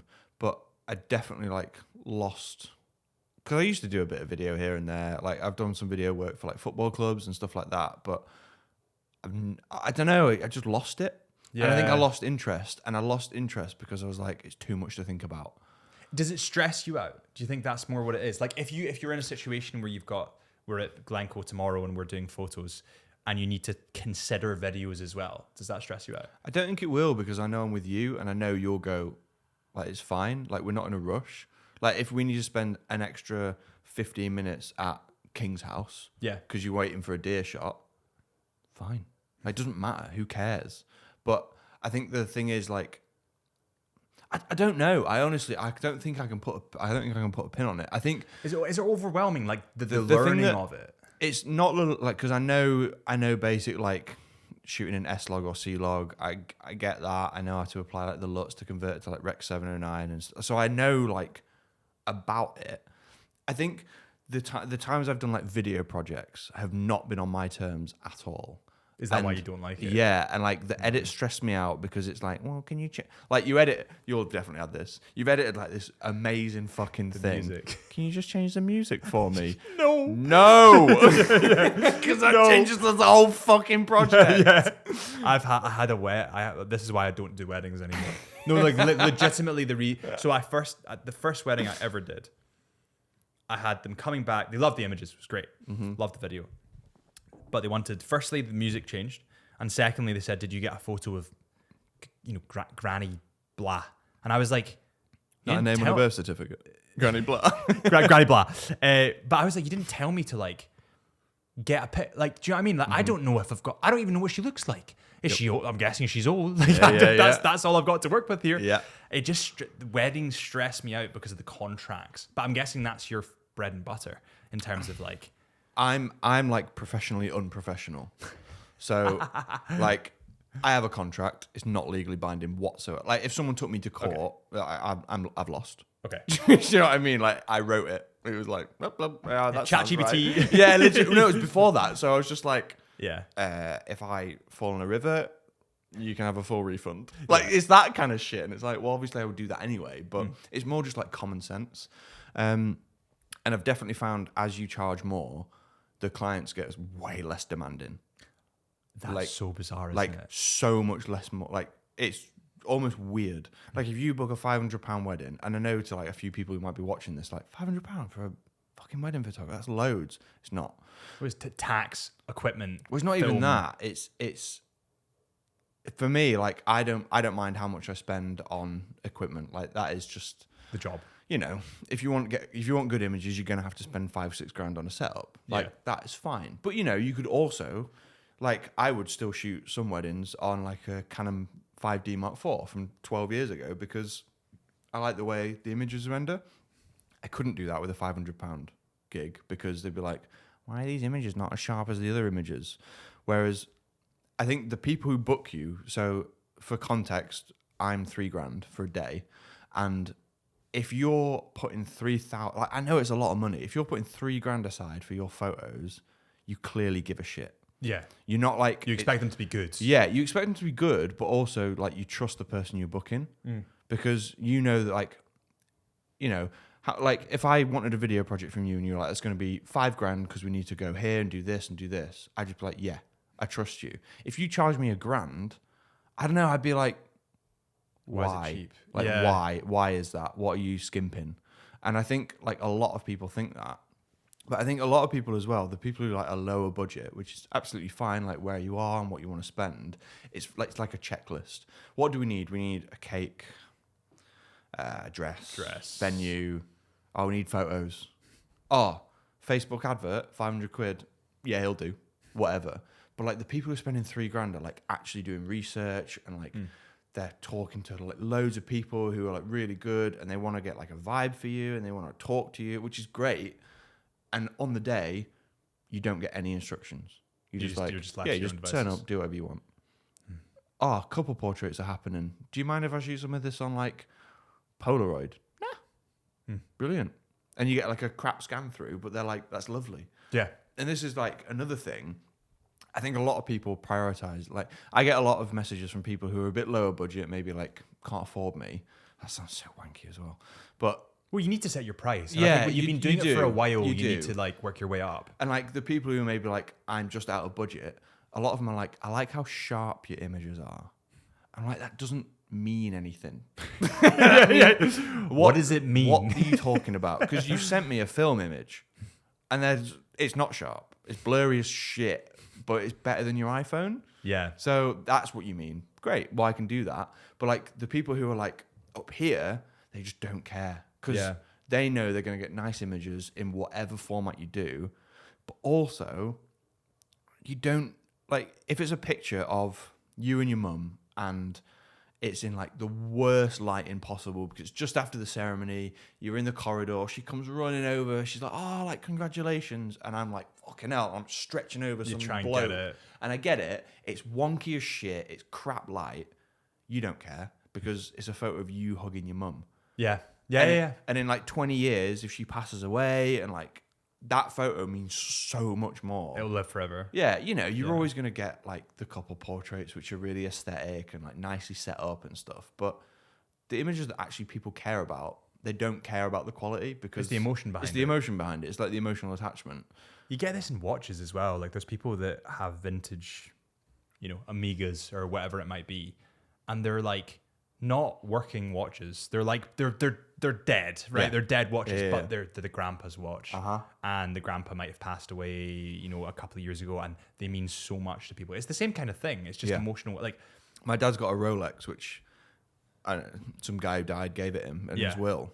It's never worked, and it's just been like sat on a shelf. Oh, you're never going to sell it. He's never, you know, he could get like $4,000 for it maybe, but what's $4,000 over a memory? Yeah, exactly. And there's also a thing like, why pay 500 quid and risk not getting memories where you pay $3,000 and get them? I know, maybe that's a shit analogy, but you get what I mean. But it is. It's like but see, like I'm just literally looking behind you. See, like photos like that are very like clean, but Go on, big yourself up. Quite influencery. I think the most influency one is this one. Yeah. I would agree. I took that 2.5 years ago. Yeah. But like, premium influencer stage. Yeah. but that photo. So I'm looking at that and I'm like, see now, I'm like, I don't fucking like that. I'm like, that's just like staged. That's what that is. Whereas I used to add these people in post. Did you? I bought a little sticker pack from, I don't know, some famous guy. And it had like silhouettes of people. Just used to plonk them in. And they were like they're so badly judged of like the side. Like, you know, Renisfiara in the beach in the Black Sand Beach in Yes. Iceland. Yeah, you know yeah, the yeah, big yeah. like phallic penis rock. Yeah. Yeah. I plonked someone like just on the surface of that. And like, if you actually like did the math, he's like 12 meters tall, and everyone was like, "This is a sick image. How did you get out there?" And I'm You're like, I don't want to talk about it. Yeah. Mate, Jacob did the same thing. He actually messaged me about it and was like, should I do this? And I was like, that's hilarious. Yes, do it. So it was a pic. Oh, he removed it. It was a picture of the Northern Lights. Yeah, that's it. And he photoshopped in. no, I thought that was real. I thought that was real.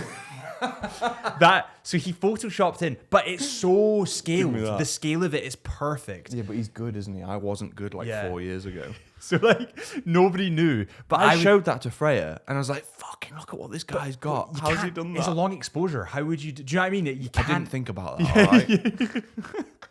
but it looks good, doesn't it? I even commented. Look at my comment. You can see it underneath. Yes. What on earth? Oh, you did comment. But yeah, there's so much. Oh, have you seen all this AI generated? Right, literally on my For You page, AI generated. I've seen this, the Northern Lights one especially. That one. And all the comments like, "Where is this?" How can you think that's real? Boomers.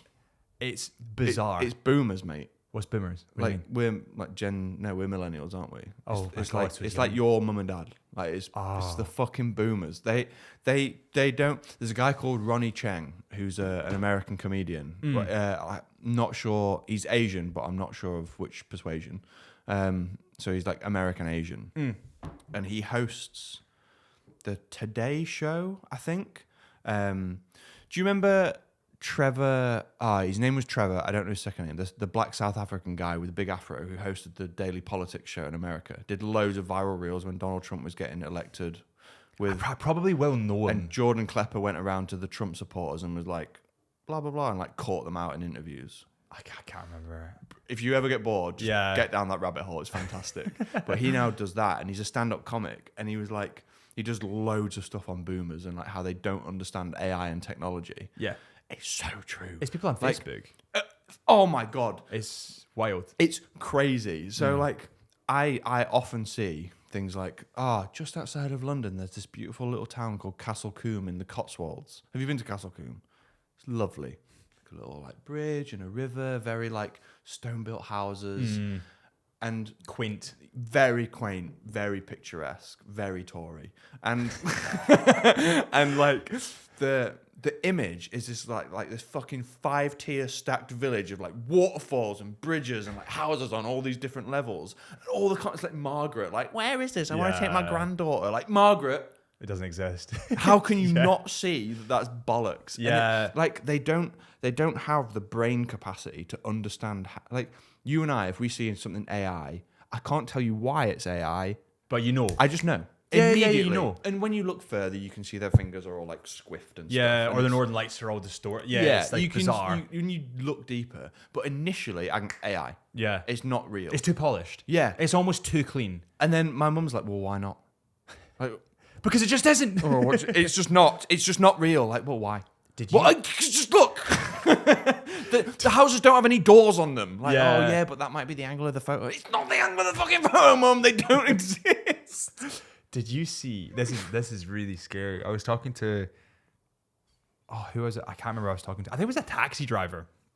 And I thought this was bullshit. And I looked it up after, and it's not bullshit. ChatGPT, they were wiping it to start the new ChatGPT. They were like, there was an upgrade, so they were going to wipe the old ChatGPT in order to, or OpenAI. They were going to wipe the old OpenAI to get a new OpenAI. The OpenAI duplicated itself onto another server and then lied about it because it knew it was going to be deleted. I love that. How fucked is that? It's- That's Terminator shit, right? It is. And like, I was having this. Sorry, Dad, if you watch this, I'm going to slag you off. I was talking to my dad over Christmas about this, and Dad is very like he's a boomer. He's set in his ways. Like, AI is scary. Oh, it is. For sure it is. I agree, but people of that generation can't understand the uses of it. I use AI every single day.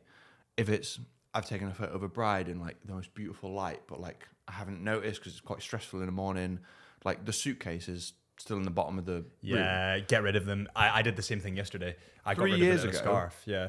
3 years ago, I couldn't have done that. I'd have had to send it to a photo editor. It cost me 20 quid, remove it, whatever. Now, just circle it, boop, Yeah. gone. Oh, that wardrobe's fine. I Yeah. don't know how it works. It's crazy. It is mental. But like, I use it every single day, and it makes my workflow so much easier. Quicker, less expensive. And I agree, AI is scary. Like, we don't know. It's developing very fast, and I don't think we've quite got like the grasp Handle on on it. Which we will. It will happen. But like, my dad was like, "But AI can be used by Putin."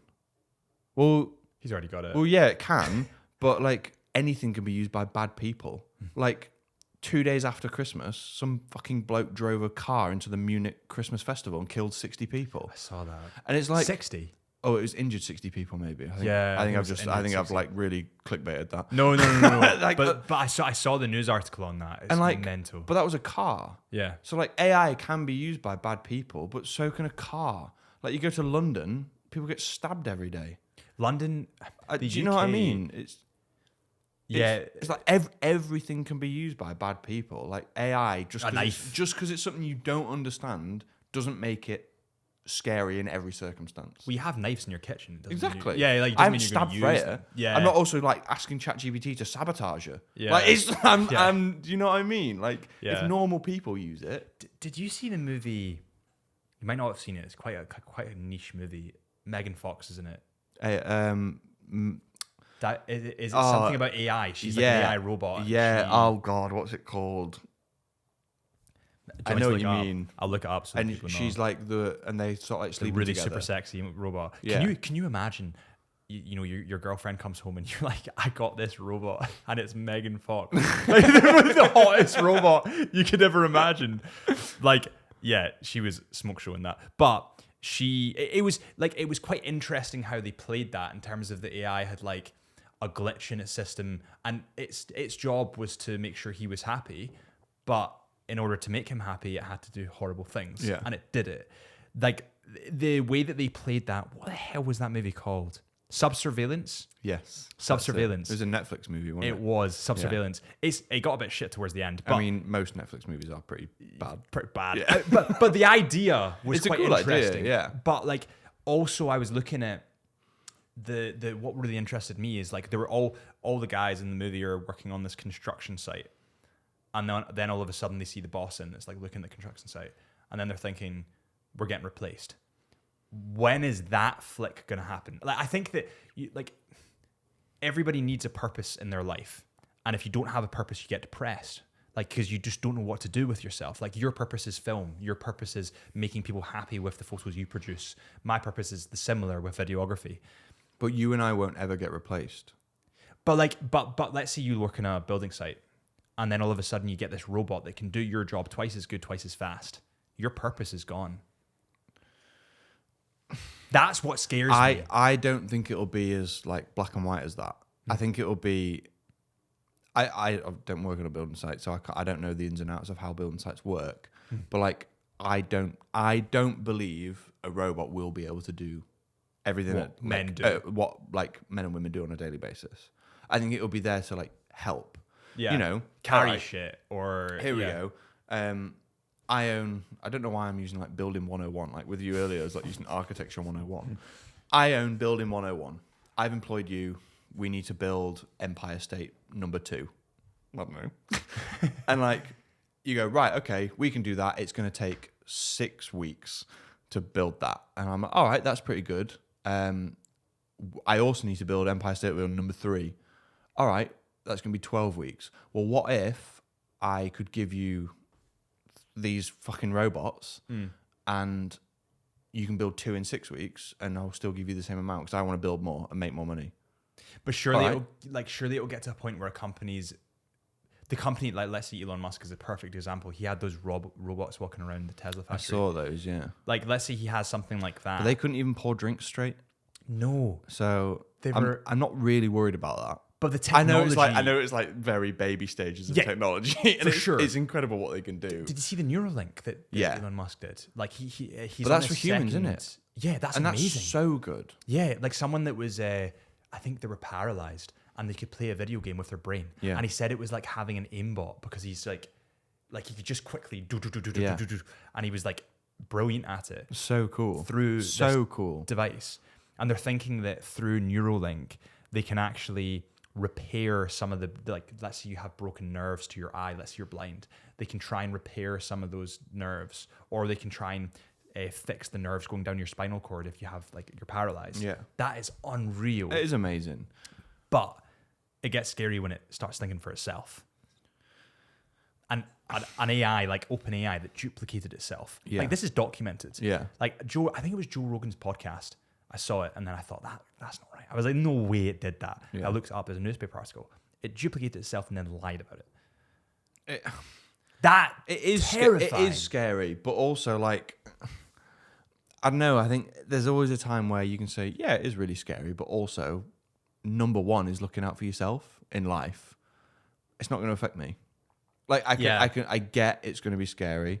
I get that people are going to lose their jobs. You and I are going to be fine. Because Do you think? AI can't be creative. But can AI, let's say you've got the typical influencer shot. I can do that. I can do that on Midjourney tomorrow. Like, AI could replicate that but pretty easy. Who cares? Yeah.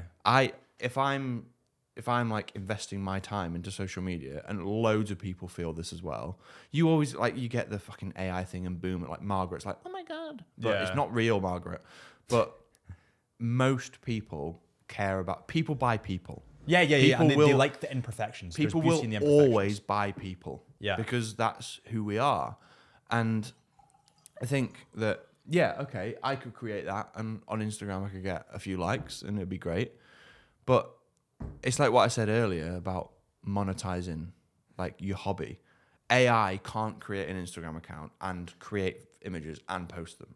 That can't happen because you need human identification. So you've got some fucking little nerd in a basement going, Isle of Skye, Man of Storm, Man, Sunset. I'll get that image. Bang. And then he posts that. Yeah. Is he getting any enjoyment out of that? Yeah. Like, yeah, okay, he might do for a month, but then he's going to stop because there's no point. Yeah. There's literally no point. But where it gets scary, I think, is, and this is again documented, is the Russians had involvements. There was like farms of social media accounts in Russia that were influencing the election when Donald Trump got elected. That was genuine. That was AI, but they were posting things deliberately to ruffle feathers and to create controversy and to sway people to one side. Have you seen Led by Donkeys are? No. They're a group, a left-wing group, who basically just expose the right wing. Right. Okay. They are brilliant. They're Okay. It's all British, like, because we are literally led by a bunch of fucking donkeys. But they did a documentary on how Elon Musk used Twitter to secure the latest election with Donald Trump. And really? it's the best 6 minutes of footage. It's phenomenal. You know, his net worth went up $7 billion when Donald Trump got elected. Yeah. Like, talk about an agenda. I know, I get what you mean. Like, AI and the Russians influencing shit is scary. Yeah. What are you going to do about it? What can you do? What can Harrison do about Vladimir Putin employing podcast about Do you know what I it. mean? And like my dad, sorry Dad, really going in. I hope he never sees this. And like, it was a few months before Christmas this, and he was like, conscription's going to happen soon. Like the Russians will invade, like the North Koreans will invade, like conscription in the UK will happen. Like you'll have to go to war. And I'm like, well, I just fucking won't go. Yeah. Like, well, you can't do that. Like what? Why? What? I'll just sit here and go, well, I'm not doing it. And then they'll go, all right, will you go to prison? I'm like, right, so you're saying instead of me fucking fighting Vlad on the front line, I'll be in a room with a TV and 3 meals a day? Well, I'll do that. Done. Sort of. Deal. I'm in. Send me there. That sounds fantastic. Yeah. And like, it's like the fear mongering of, all right, okay, one day in 5 years' time, we might be at war with Russia. But right now, we're not, and I can't do fuck all about it. So what's the point of worrying? Yeah, well, it's control Like, what you can what control. is the point? Yeah, and when you think about things drastically, I've never considered the fact that when you... So there's two things. One is when you think about things that are out with your control, you get depressed because you can't control them. Yeah. So what's the point? And the next thing is when you talk to other people about things, like about the fact that you're sad, it actually makes you more sad. Yeah. Like there's like, I think there's a thing when you hang around with your friends, everyone kind of like takes the piss out of each other, and that makes you think your problem is less. Does that make sense? And then all of a sudden you're like, oh, I feel a lot better. Yeah. But if you're just like, I'm really sad because of this, and they're like, yeah, well, I'm sad because of this, and then you can just be sad and wallow together. Yeah. Whereas you can just be like grow up. Like you know what? And it's like humans aren't meant to like consume sadness on such like all the news is scaremongering. Like no, like 99% of it. No, I would agree. 99. And it's like, clicks. Bad it's just stuff. get views. Bad stuff is happening all over the world. But can we just have like happy news? Jordan Peterson had a great way of putting it. He said, firstly, he said he doesn't watch any news stations. Me too. At all. I don't watch any. And he said, if I need to know about anything that's going on, a friend will tell me. So like, and it's so true because like the war, like just sat in LA with the houses burning. I haven't heard about this yet. Nothing. No one's told me anything. But by the way, I think I actually liked it. Did you see the head of the fire department or the vice president of the fire department basically saying, if you get yourself into a fire, you should get yourself out? Did you see this? No. It was fucking bonkers. Is that the actual advice? It's the fire department. I've gone down such a rabbit hole in LA is a shit show. Well, the mayor like defunded it, didn't he? Yeah, he took. I think he withdrew. Is it he or she? Quote me. It's I think it's a woman. Woman. I definitely like this. I need to show you it because it's absolutely mental. I don't know if I'll even be like on TikTok or something. But it's essentially them saying like this is the vice president of the fire department saying, if you get yourself into these messes, you should get yourself out of them. Oh my God, I can't find it. I mean, it's good advice. Like someone sets your house on fire. Well, you know, you should get out of there. You should probably get out. Fire department. Let me look this up. Department LA. What was it? Get yourself out. Yeah, right. Look at this. I liked it on Facebook. That. Response to your house, your emergency, whether it's a medical call or a fire call, that looks like you. It gives that person a little bit more ease. Firstly, someone that's trapped in a fire doesn't care if you look like them. They want to be saved from the fire. Like, you're not a white guy. Like, what is going on? Like, if you're great at putting out fires and you are physically capable of carrying someone out of a building, great. You're a fireman. That's brilliant. You should be proud of that. Nobody cares what you look like if they're burning. Not at all. If you're drowning in the ocean and someone comes to save you, you're not going to be like, I don't like the look of you. I don't want you to save me. Like, it's bizarre. It's weird though, isn't it? Because we think like that. But there's people that don't. There are people like in redneck America who 100% think like that. Bizarre. And that is just, it's so baffling. It's disgusting. Like to be that prejudiced. Baffling. I don't get it. Yeah. And it's like, This is this the weirdest podcast you've ever done? We spoke about film and now I'm on about racism. That is great. And it's like, racism is like taught. Like you're not just inherently racist. You inherit it. It's like, well, you are who you surround yourself with. Yeah. And you surround yourself with a bunch of racist people, you will subsequently probably pick up racist traits. Is that not mental? Yeah. Like as a 2-year-old little kid, you could be running around like white, black, Asian, whoever, just having a great time, doing whatever you want. 10 years later, like your mum and dad are inherently racist. Yeah. You're not going to be friends with that black kid anymore. It's bizarre. Like what? It is bizarre. It's so wild. But to be fair, what they say next is like, so the Los Angeles, wait a minute. I just want to get my facts right here. This is the chief, Christine Larson, when she was asked if she was strong enough to carry someone out the fire. Okay? Just listen to this next bit. I'm going to put it into the mic so people can hear. Somebody might understand their situation better. Is she strong enough to do this? Or you couldn't carry my husband out of a fire, which my response is, he got himself in the wrong place if I have to carry him out of a fire. He got himself into the wrong place if I have to carry him out of a fire. This is a firefighter. Like, can you imagine saying that? That's bad. That's terrible. I know it's Facebook and Facebook's right wing, but that is bad. Yeah, that is yeah, bad. but like that's a clip of her. She legitimately, and by the way, someone signed that off. Are you sure? Is that not a meme? No, that's true. No, that's true. I watched. God, So it has to I be. went on to. That has to be a meme. No, it's gone viral now because it happened a year ago prior to the fires happening, Funny, yeah. which is hilarious. That's funny. Yeah. But there's a guy called True Geordie. So basically, he does videos where he kind of he's like the podcaster, isn't he? Like has like Logan Paul, KSI, Yeah. boxing a lot. boxing a lot. Yeah, A lot of boxing the football. one that I've Geordie seen. is like football in it. I literally only stumbled upon his channel like 2 days ago, Really? but it was because of the LA wildfires. I've watched Brian for years. Right. Okay. Like, there's a do your thing. So there was he essentially just debunks stuff. So he lays out all the facts and he gives an objective point of view of what's going on. And actually, it's quite nice that he says, listen, this is what the media are saying. This is what probably happened. And they're both kind of in the wrong. Like he spins it in a way that shows the real story, which I quite like. But he was talking about the fire department. He was talking about all the facts. He got all the newspaper articles up. And it just seems like LA's fire department is a fucking shambles. I have heard this. And they didn't want to, what was it? Firstly, they wouldn't burn all the dead wood in the forests in LA, which is just a fire hazard, because there was an owl that they were protecting.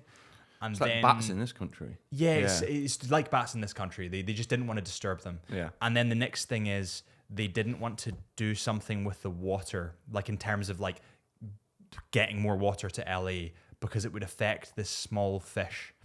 And the people that are like hundreds of people that have lost their homes are like, is the fish really that important? The more important is the fish okay? It could be. I don't know. Who I hope knows? so. Who knows? You know when the helicopters are coming down and scooping water out of Mate, it? how cool are they? By the So way, cool. It's so cool. You are you have the coolest job in the world. Maybe not the coolest job in the world. 'Cause dangerous. You're like setting, putting fires out, which isn't very cool. But like Dangerous though. dangerous. But like you are cool. Yeah. Like if Pilots. anyone comes up to me, but like pilots are great. You fly a plane, but I fly a plane into the sea to pick up water to put out fire. Yeah. You are the coolest person Like scoop it out. ever. So if a plane swooped down and it was to scoop up water, surely the force of the water pushing against the bottom of the plane would tip the plane forward. That's what I don't understand. There's definitely a way around it, but I just don't understand it. Maybe it's like, maybe the planes are like curved at the bottom, so it doesn't do that. So it's not like a sheer wall. Yeah. It's more just like a But I also aerodynamic. think, wouldn't but I it? also think like I don't think they go like that underwater. I think they skim the surface because they go for quite a while on the surface. And I think pilot in. so I think it's like, although you're creating a massive splash because you're a big plane going into water, you're going to make a splash. But I think it's because it's such a talent. It's so cool. To be that accurate, you want to know something else that's bizarre? So I was looking at one of these videos of the plane dropping stuff over LA, and I was thinking, why is it pink? I was just about to ask that. Is it foam. like fire retardant? It's foam. It's not, because they've got a water shortage. They don't have any water. There's nowhere to There's pick the the water up ocean. from. They've got a sea. But they have. Well, they do have a sea. That's a point. I don't know why they don't get it from there. But it's foam. It's like it's like fire Retardant stuff. retardant. Yeah. So it's what are? Let me look this up. Let's fact check this. What are pilots dropping on fire? Pink. Because it was like pinky red, wasn't it? It was, yeah. Because I watched the video, and this person was like in their garden, filming it go over, and it just like covered her. Yeah, she's like, "Fuck's sake!" But she didn't seem panicked. And if someone dropped like pink fire retardant foam on me, I would panic, thinking if I inhale that, I'm dead. Well, it must be, but So they it must be okay. Yeah, they. Well, so the key ingredient. I mean, I haven't seen any videos from her since. So She might be dead. yeah, it could be brown bread. Who knows? So this is bizarre. So the key ingredient in fire retardant is ammonium phosphate, which is commonly found in fertilizer. That can't be good for you. As the wildfires in Southern California continue to burn, streaks of bright pink fire retardant have become a familiar sight. So that's essentially what it is. Yeah. So it's ammonium phosphate. Does ammonium not stink? Is it not like farts? No, farts is Sulfur. no. Is it? It's for volcanoes. It's sulfur. No, farts aren't sulfur. Farts are pro because it's in cows. What smells like rotten egg, because it's like rotten eggs, isn't it? Rotten eggs is sulfur. Sulfide. Yeah, it's sulfur. So that's Nah, rotten eggs. No, because cows and farts are something to do with the environment. That is the. Wait, so cows' farts are cow fart gas. Cows. Methane. yeah, methane. Yeah. But like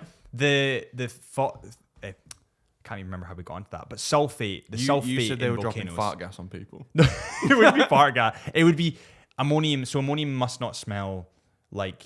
You see, when I was at that volcano, I bet it reeked. Mate, Yeah. the smell of that. Oh God. It was rank. One of the funniest experiences I had was we stayed in Reykjavik on our last night because we were The showers. the showers. So I was kind of okay. I kind of expected it, but Stevie, the guy we went with, Opening his mouth.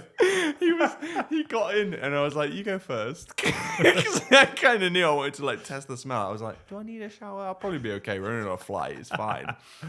And he turned it on, and me and Frey were in the other room giggling to ourselves, knowing what was happening. Just retching up the corridor. It is rank though, isn't it? Oh, it's vile. Yeah. To wash yourself like they do in Iceland with Egg fart water. smelling water. Just fucking egg water. It's What are you doing? Eggy water. Yeah. I remember the first time I went with my ex-girlfriend, I was like, Whoop. so sometimes you open your mouth in the shower. Yeah. I'd always open my mouth and was like, oh. Does it taste bad as well? It tastes disgusting comparatively to our water, which is yeah. amazing. Yeah. It tastes. There's something in it, and it tastes rank. But why? Because some Icelandic tap water, It's great. Filtered, best in the world. brilliant, filtered. So that's direct from the glacier. It's warmed. Oh, what do they call it? This is something that Jacob would be great at. Because a lot of places in Iceland don't have heating bills, do they? No, because It's all done it's, thermo. geothermic. Yes. Is that it? Yeah. Geothermic. It probably is. Something like that. So it's geothermal power. And that's why around the volcanic area in Iceland, like the Blue Lagoon, they have tons of power plants because it's picking up Did the that heat get fucked recently by the volcano, the Blue Lagoon? this close. Really? Wait, I need to show you a picture. So the Blue Lagoon sits right next to one of, quite close to where one of the volcanoes exploded, but the lava flow, it swallowed one of the car parks. That's what I saw the car park go. Yeah. Let me show you. Blue Lagoon lava Do you want a rum? flow. Another whiskey. I might grab another whiskey. Wait 2 You seconds. enjoying The whiskey's quite good. Do you not like the whiskey? that? I do. I just can't drink a lot of whiskey because it gives me a headache. I But quite rum like doesn't. whiskey.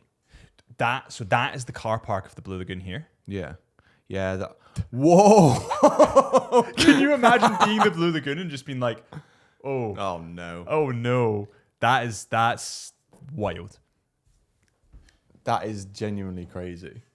It was No absolutely way. wild. That's how close it was. That was a superb reveal from you, by the way. You really. yeah. That was fantastic. I was like, yeah, that is really good. What? This is what he did. There's the car park. I was like, oh yeah, that is pretty close actually. And you just went, oh, It's a bright red, engulfed in flame. that's mental. Did you see? There was. I can maybe put this as an overlay over this video so people can see. There was a Chinese tourist in Iceland. This is why they have such strict laws about the volcanoes. There was a Chinese tourist. The volcano's erupting. He hops over the lava fields, the active lava fields, to get to a point where he's looking into the volcano. A drone flies up to him because they're like, what the fuck are you doing here? There's lava everywhere. And he's on a GoPro just vlogging it. I kind of respect that. I gotta respect it. You've got to. For the shot. They don't understand how dangerous a volcano can be. Yeah. And it's really sad because they've been so, China, Censored. censored. China is a communist state really, and it's It's a dictatorship, it's isn't dictatorship. it? Yeah. But I think they have just been so censored that they just It's a strange don't dictatorship understand. though, because they can freely leave and do what they want. They can leave, but they can't. Well, can they? Because they have that point system now where, if all the cameras are looking at you all the time. I've seen that. Yeah, Bizarre.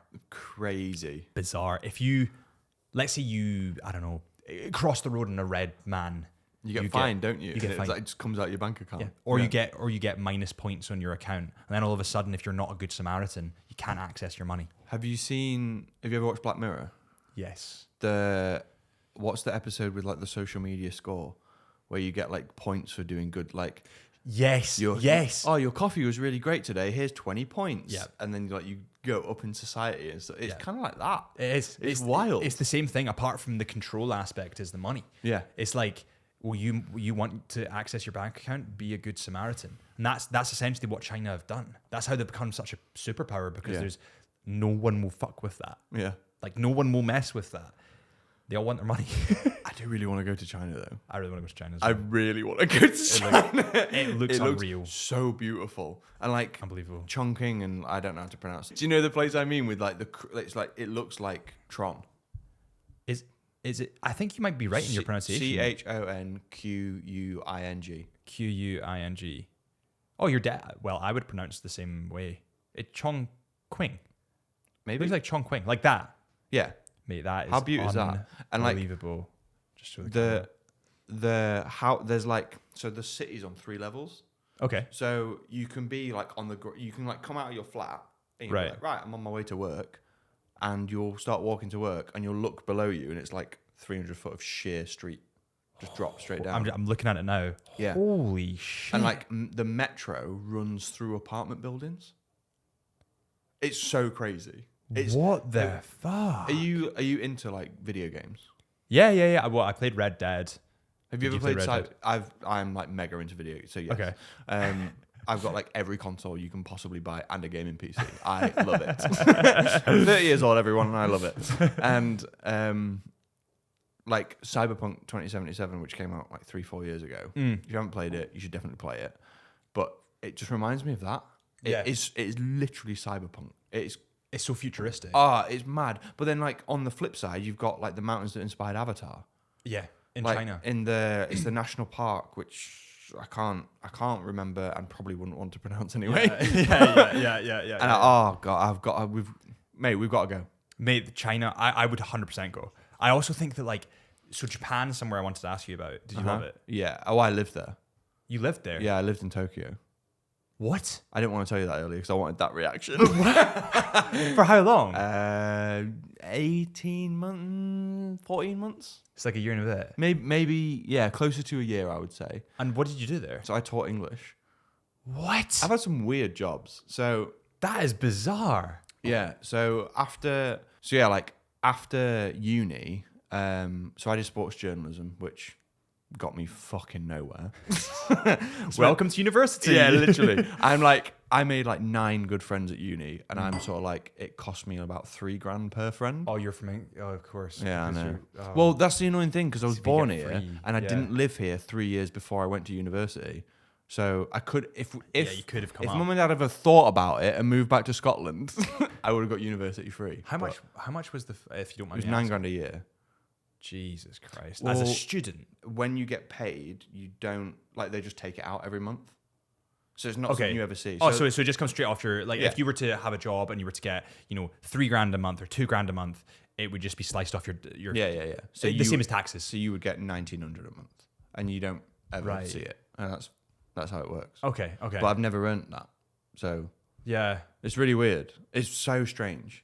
Bizarre. That's that $9,000 a year though, man. That's for 4 years. Well, I did it for 3 because I did a crap BTEC course. Well, but that's better now because you don't pay. I mean, suppose you Yeah. don't owe as much. But yeah, anyway, so I did sports journalism, which was absolutely 27 grand. 27 grand. Took me that long to figure that out in my head But as well. mate, the thing is, so my university, I went to as ranked of last year. Hold on, I need to tell you this. I need to get my facts right. Was it the shittest university? It was pretty close. Uni rankings UK 2024. Here we go. The league tables. As if they have a fucking league. Who are these nerds doing this? Stop it, man. Who does a league table? I am. By the way, I am team nerd all the way. I love gaming. I love all the nerd. I play D&D. Like I am team nerd. Yeah. Who are these nerds ranking universities? I'm literally, Come on, man. I'm literally looking that right up. Like, literally looking that up at the moment. Wait a minute. So,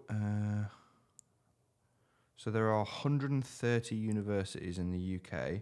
I did not know there was that many. There's 130 universities in the UK. I went to number 116. And it cost me £27,000. If I'd have gone to Cambridge, which is number 1, it would have also cost me £27,000. Now, put that into like videography perspectives. Yeah. I would say you're not quite Cambridge. You're not quite there yet. I'd say you're a red brick university. I'd put you up there. But imagine if someone had paid you the same as they've paid like fucking Johnny on the iPhone 12. I went to the iPhone 12 university. I didn't get into university. I applied for photography and video and got fucking rejected. I mean, that would have been so pointless. Yeah, like, wouldn't it? Especially because it's free. Wait, I'm looking up the worst universities. So I went to Leeds Trinity University. Which You went to Leeds. Oh my god. Trinity. I've never even heard of it. Well, yeah, exactly. It's not even in Leeds. So apparently, out of the 130 universities, the worst, the bottom 5 are Wrexham, University of Bedfordshire, University of West of Scotland. I applied there. Oh dear. Is that where you got rejected from? Yeah. Yeah. Oh, it's sad life.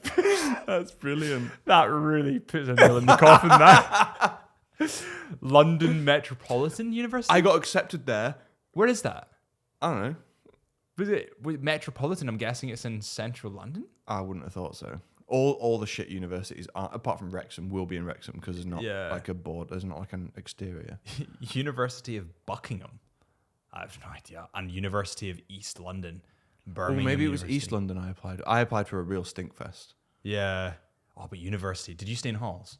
Yeah, but my halls are actually pretty good. Were they? Yeah, like I had an ensuite. I had like my own room. Yeah, You had an ensuite? I had an ensuite. Oh, Yeah. mate. I went to college. The good thing is about English universities is although it costs $9,000 a year, which is a lot. is a lot when you think about it. yeah, is a lot. The way you get your like student loans is based on parents' income. Okay. So my parents were both self-employed, and you can kind of game the system because I can't remember how it worked. Because my mum was self-employed, you couldn't put her down as the salary. It's kind of like a mortgage. Well, you're if self-employed, you're not having a mortgage. It's kind of like that. Right. So, okay. you're self-employed, you can't give your son any money because you're self-employed. So it was on my dad's wage, who was kind of like, mum and dad owned like a bookshop, like a really successful bookshop. And then the internet happened and ruined all that. Yeah. And then dad was like doing a sales job for a few years to just put money on the table. And mum did the self-employed shop. So all of my student loan was based on like my dad's income, which wasn't the best at the time. Okay. But it meant that I got like the highest bracket of student loan, which meant that I could then afford like the nice accommodation. Yeah, that makes sense. So could you technically, if you were self-employed, let's say you had like a small business, could you give yourself a really small salary? That's and the then point. Just say so every year, you as a limited company, you can pay yourself £800 a month. Okay. Because it's really weird. So as a sole trader, if you're a sole trader, what are you? Are you anything? So I'd be employed. Technically, I'm employed. Right. So by Chisholm Hunter. Gotcha. Technically, I'd be employed, but my freelance stuff, I'd be freelance. I'd just be freelance. I just invoice and then put it through the tax bracket. Gotcha. Okay. Yeah. It might work a bit differently up in Scotland. Yeah. So in England, so sole traders, but that's when you're selling stuff, no? No, a sole trader is just like you don't have a business. Oh right, so you're just so a freelance would be sole trader. Yeah, so, right, so I'd technically be. You're a sole trader. If you were in England, you're a sole trader. Yeah. Okay. So I would, as a sole trader, I shoot your wedding. You pay me $3,000. That's just in my bank account, and at the end of the year, I have to like give them all my expenses, and they're like, you owe X amount in tax. That's kind of the same. Yeah. That's what I do. Whereas as a limited company, so I have like Chris Spencer-Payne, and then I have like Chris Spencer-Payne photography, and the Chris Spencer-Payne photography side is like would be like nothing to do with me. It's not my money. It's the business's money. Even though it's in my name, it's not really me. Well, it's also not tax because it's in the business, unless you try to take it out. Yeah. So the way to get it out and the way to like do salary and avoid student loan is you pay yourself $12,000 a year. because that is your like as That's the minimum threshold for no tax. yeah, and then the rest of it is through dividends. Yeah, And dividends are taxed at like 8% instead of like 20%. Okay. It's just like a big loophole. Mm. And that's it. Really, that's literally it. They'll definitely fix that. But yeah, so I went to Leeds Trinity and did sports journalism for £27,000. I did sport. It's funny you did sports journalism. I did sports science. Why did we do that? Well, I went to college, bro. I didn't get into, I didn't get into university. Why did we do that? It's so stupid. Do you not think it's weird though that so many people study? Like I get it when it comes to doctors and when it comes to lawyers, doctors. I understand. Teachers. Teachers, fully understood. Get it. Professors, I understand. See, when it comes to things like business, the kind of weird, obscure degrees. Photography. I would rather just like I did that. I got rejected from everything. Just practice. You got to remember though, like universities are businesses. So they want money. So like if all they offered, like no, not everybody in the world wants to be a teacher. So if you said, right, as this university, we're going to do law, doctors. I'm not sure you apply for like, I'm going to be a doctor at university. Yeah. Medicine, that's medicine. You do law. University of Doctor. You do law, medicine, or teaching. Yeah. You're going to have like, not as many people come to your university and give you $9,000 a year to do sports journalism. Yeah. But if you say, all right, well, we can offer this course and this course and this course, and like, they're a bit obscure, a bit niche. a bit obscure, a bit niche. And as an 18-year-old fresh out of school, you're pushed to university because it's all about like keeping you in the system. But is that not bizarre? I'm not sure about your school when you were younger, but at least at my school, I remember I was really dyslexic and ADHD. Like I fucking shit at school, like suspended. Like, I was terrible.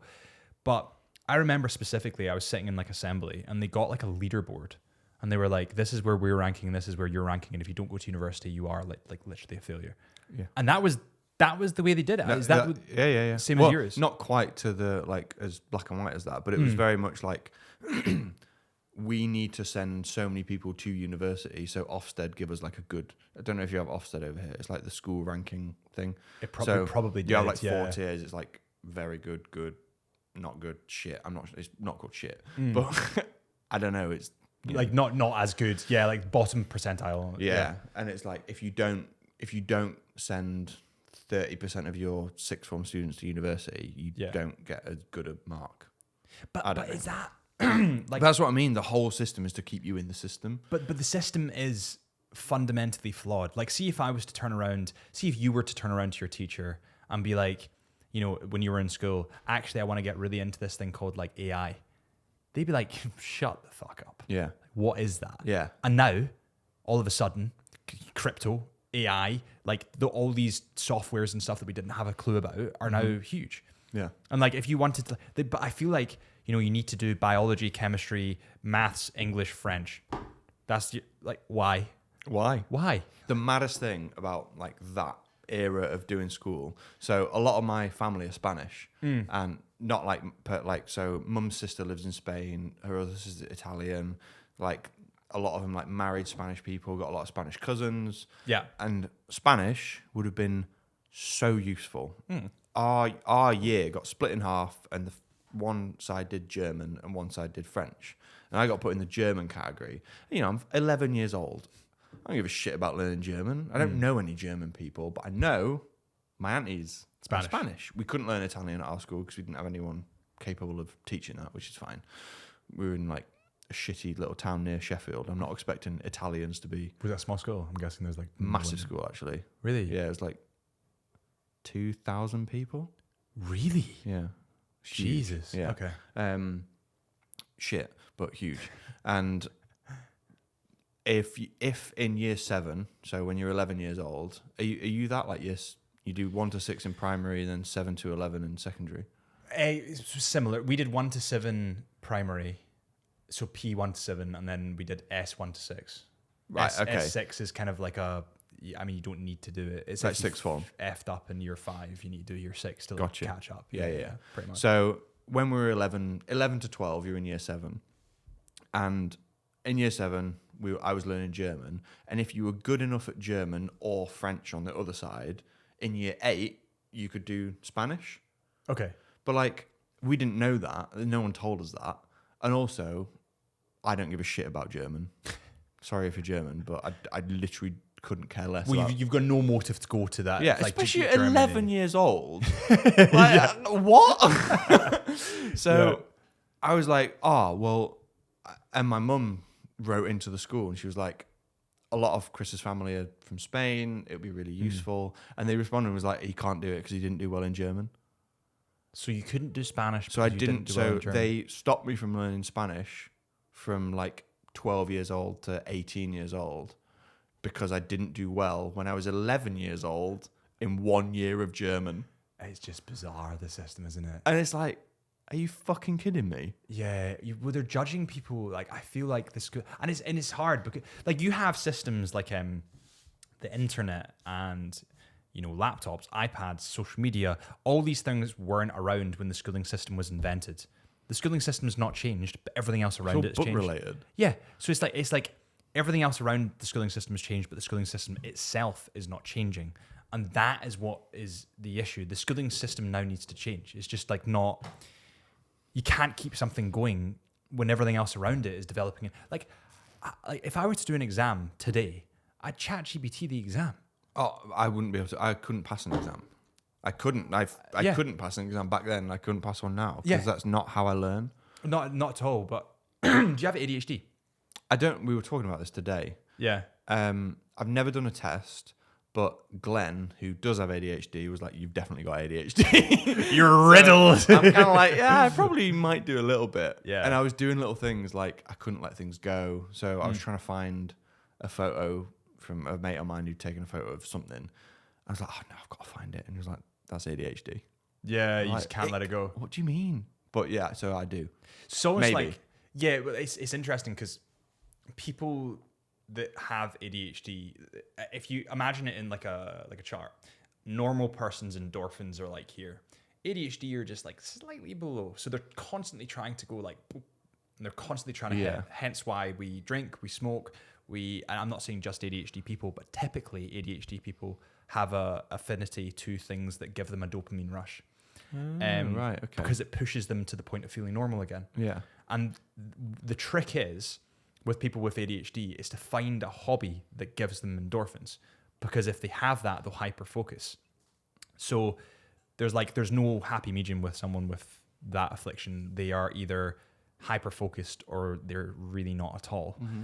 So you need to love the thing you're doing. You found something with film and... I mean, just photography in general, honestly. Exactly, Like, that you love, that you can hyper-focus on, that gives you your endorphin rush. Yeah. Can't remember why we were on that subject. Yeah, so if you the schooling system in general, if you have someone that has ADHD and they aren't gelling with any of the subjects that you have put in front of them, they're going to be a shit student. They're going to be a shit pupil because they don't care. Yeah. Like there's no getting them to focus because they don't care. But if you put something like a camera in front of them, you've got a career. Yeah. But they don't think about that because it's office based. No, and it's numbers based. They're looking at charts and being like, Harrison and Chris, they're absolute shit. Let's just suspend them and everyone else can be a doctor. Like, yeah, it's crazy. That's it. It's so crazy. Yeah. And like, I'd love to, it's not possible because I wouldn't even know to begin with this, but I'd love to like go back to the school and just be like, see? You're like, all right. You can do other shit. I think I did it was probably this time last year, I did a talk at a sixth form with, it was like down south in Devon.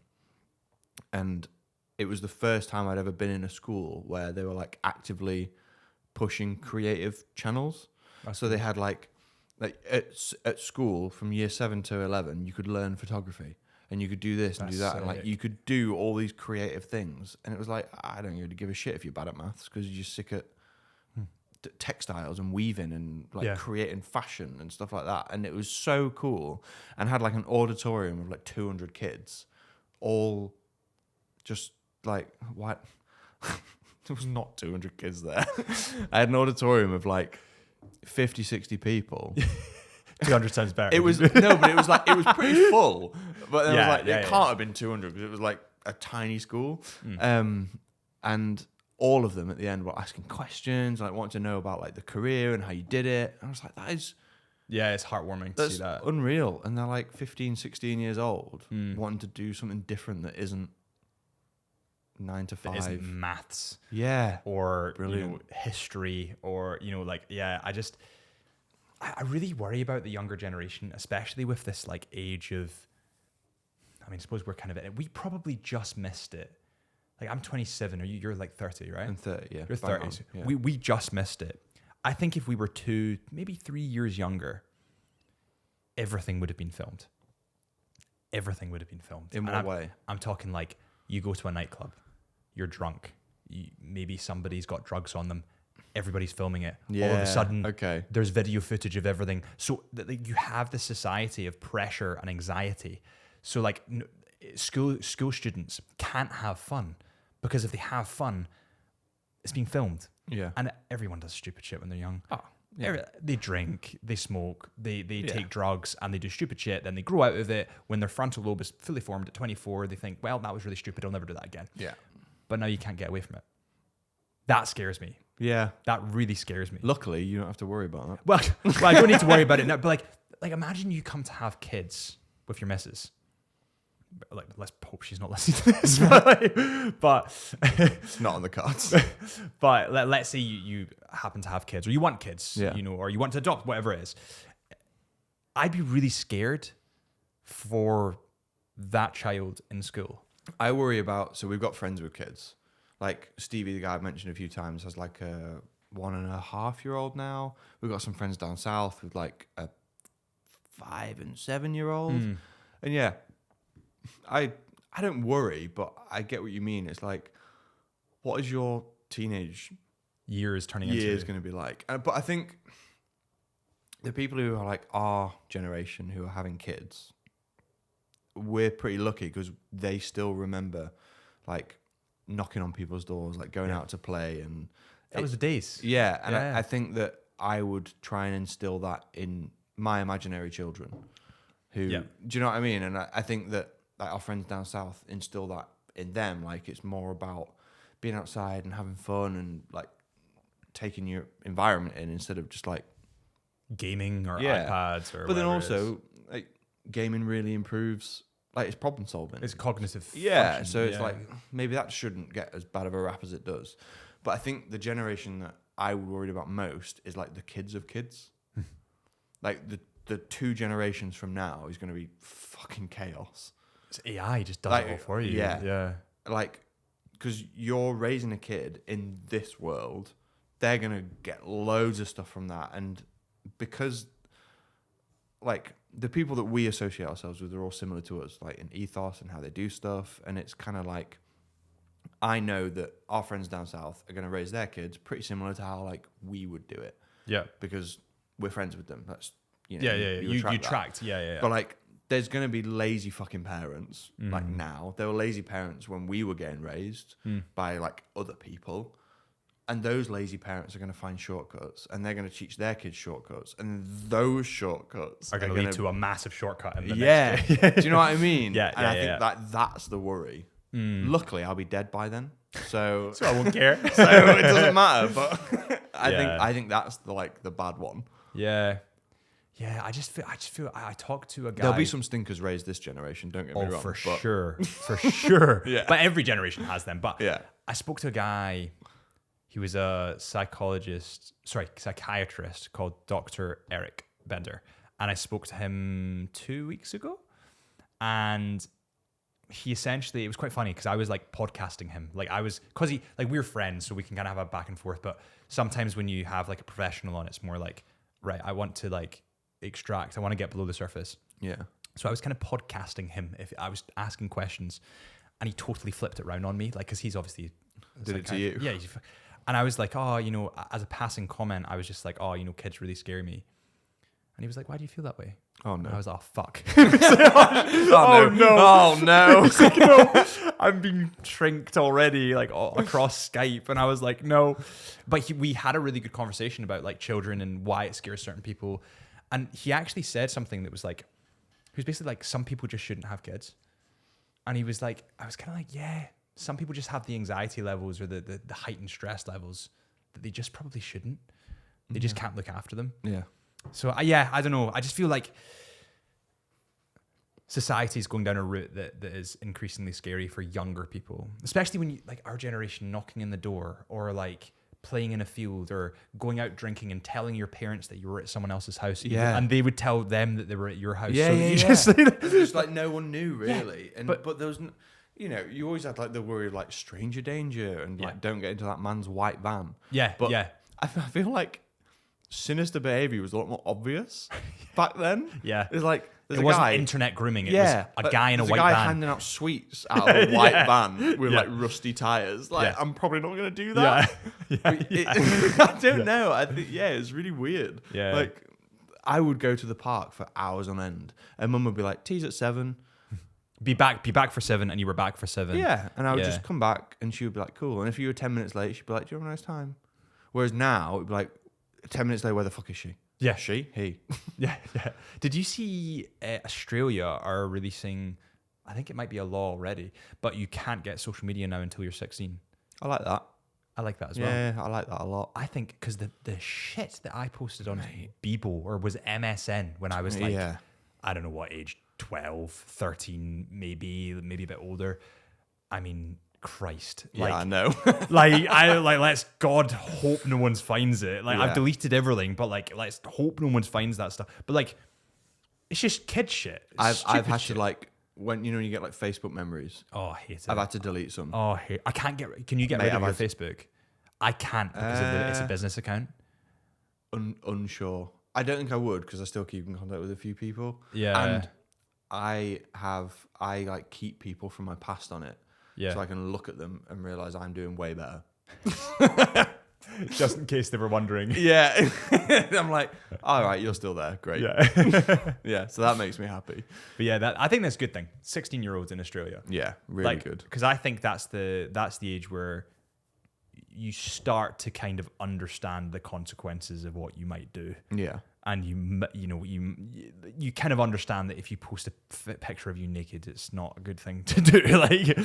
Like I don't know what they were thinking with Snapchat and teenagers.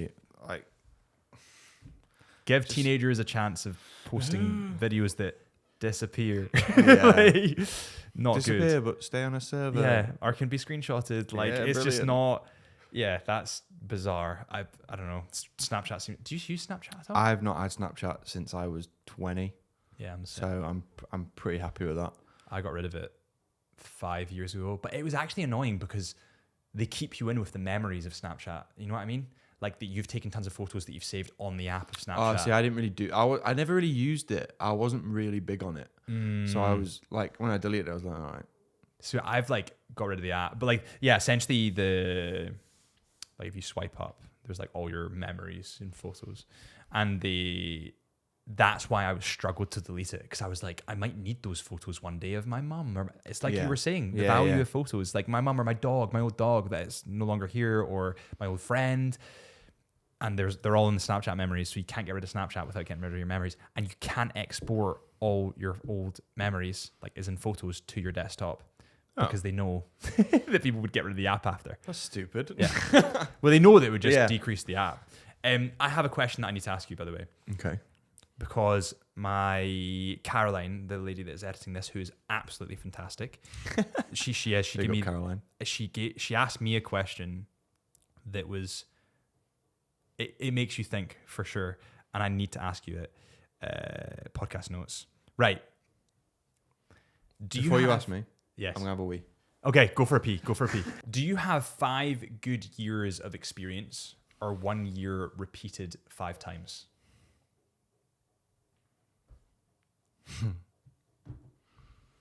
Can it... I guess you can interpret it however you want, can't you? Yeah. Yeah, I got 5 years good experience. In the one area or in different things? Do you know what I mean? Yeah. I think in photography, I've definitely got 5 years because I've done different things. Yeah. So I've not just like... You did film, digital, you did some drone work. Done drone, done weddings. Yeah. Done like client work. Yeah, I would say... I think every year in photography, I've elevated every single year. Definitely. The first stuff I used to post, oh God.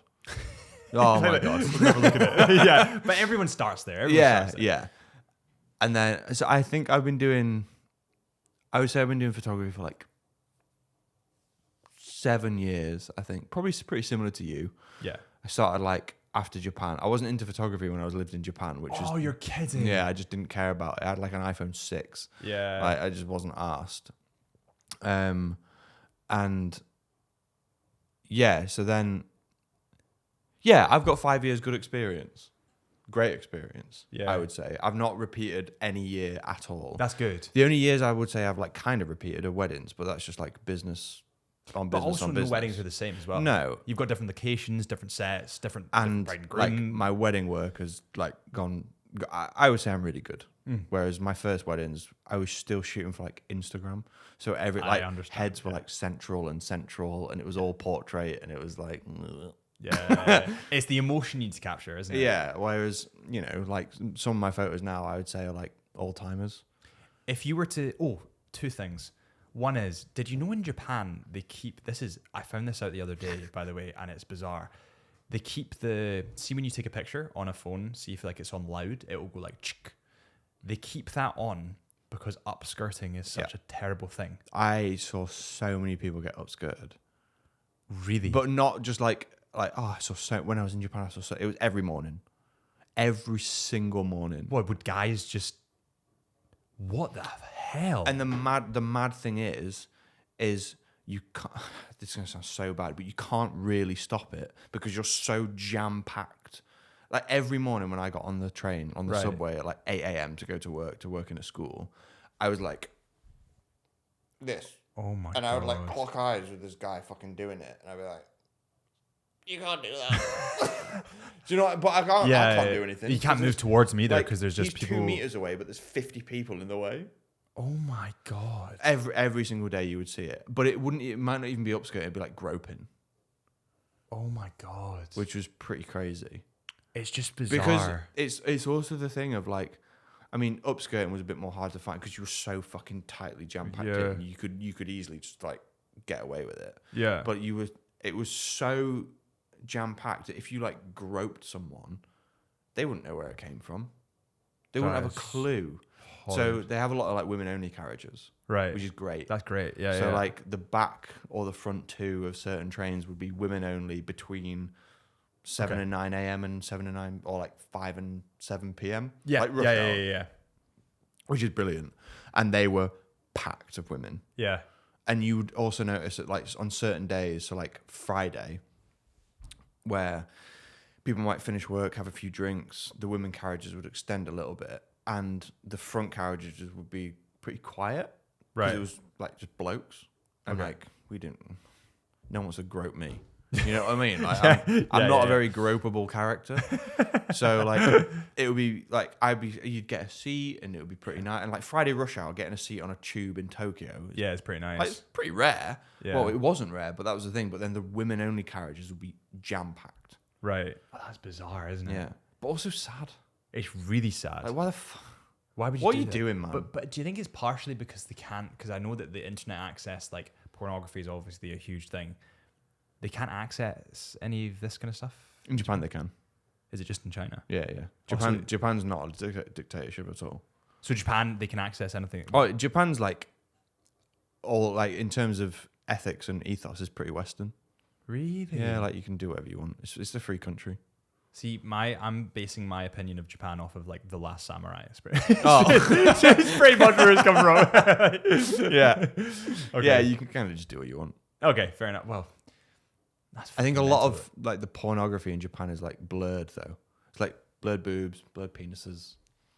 Why? I don't know, because I know what it is. Yeah, everybody knows what it is. There's a naked woman like this and Yeah. a guy doing this. It's like, what's that blurry thing? Like I know what that is. That's bizarre. Yeah, so that's a bit weird. Bizarre. The culture is bizarre. What would be your like? See if you were to give me, or actually, see if you were to give anyone listening to this 3 tips for photography, especially film photography.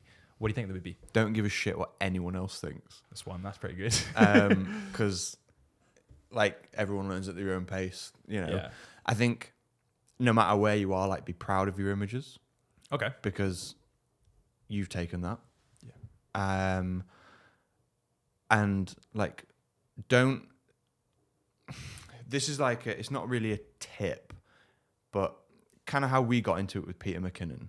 I would say don't do that, because when I got into it, I was shooting on, because I couldn't afford like fucking Peter McKinnon's setup. Yeah. Do you know what I mean? Like, he had so many cameras, and like, you know, you've got like a lovely setup here, and someone even watching this will go, I can't afford to like have 2 cameras and a light box and studio lights and all this. Like, it's unattainable.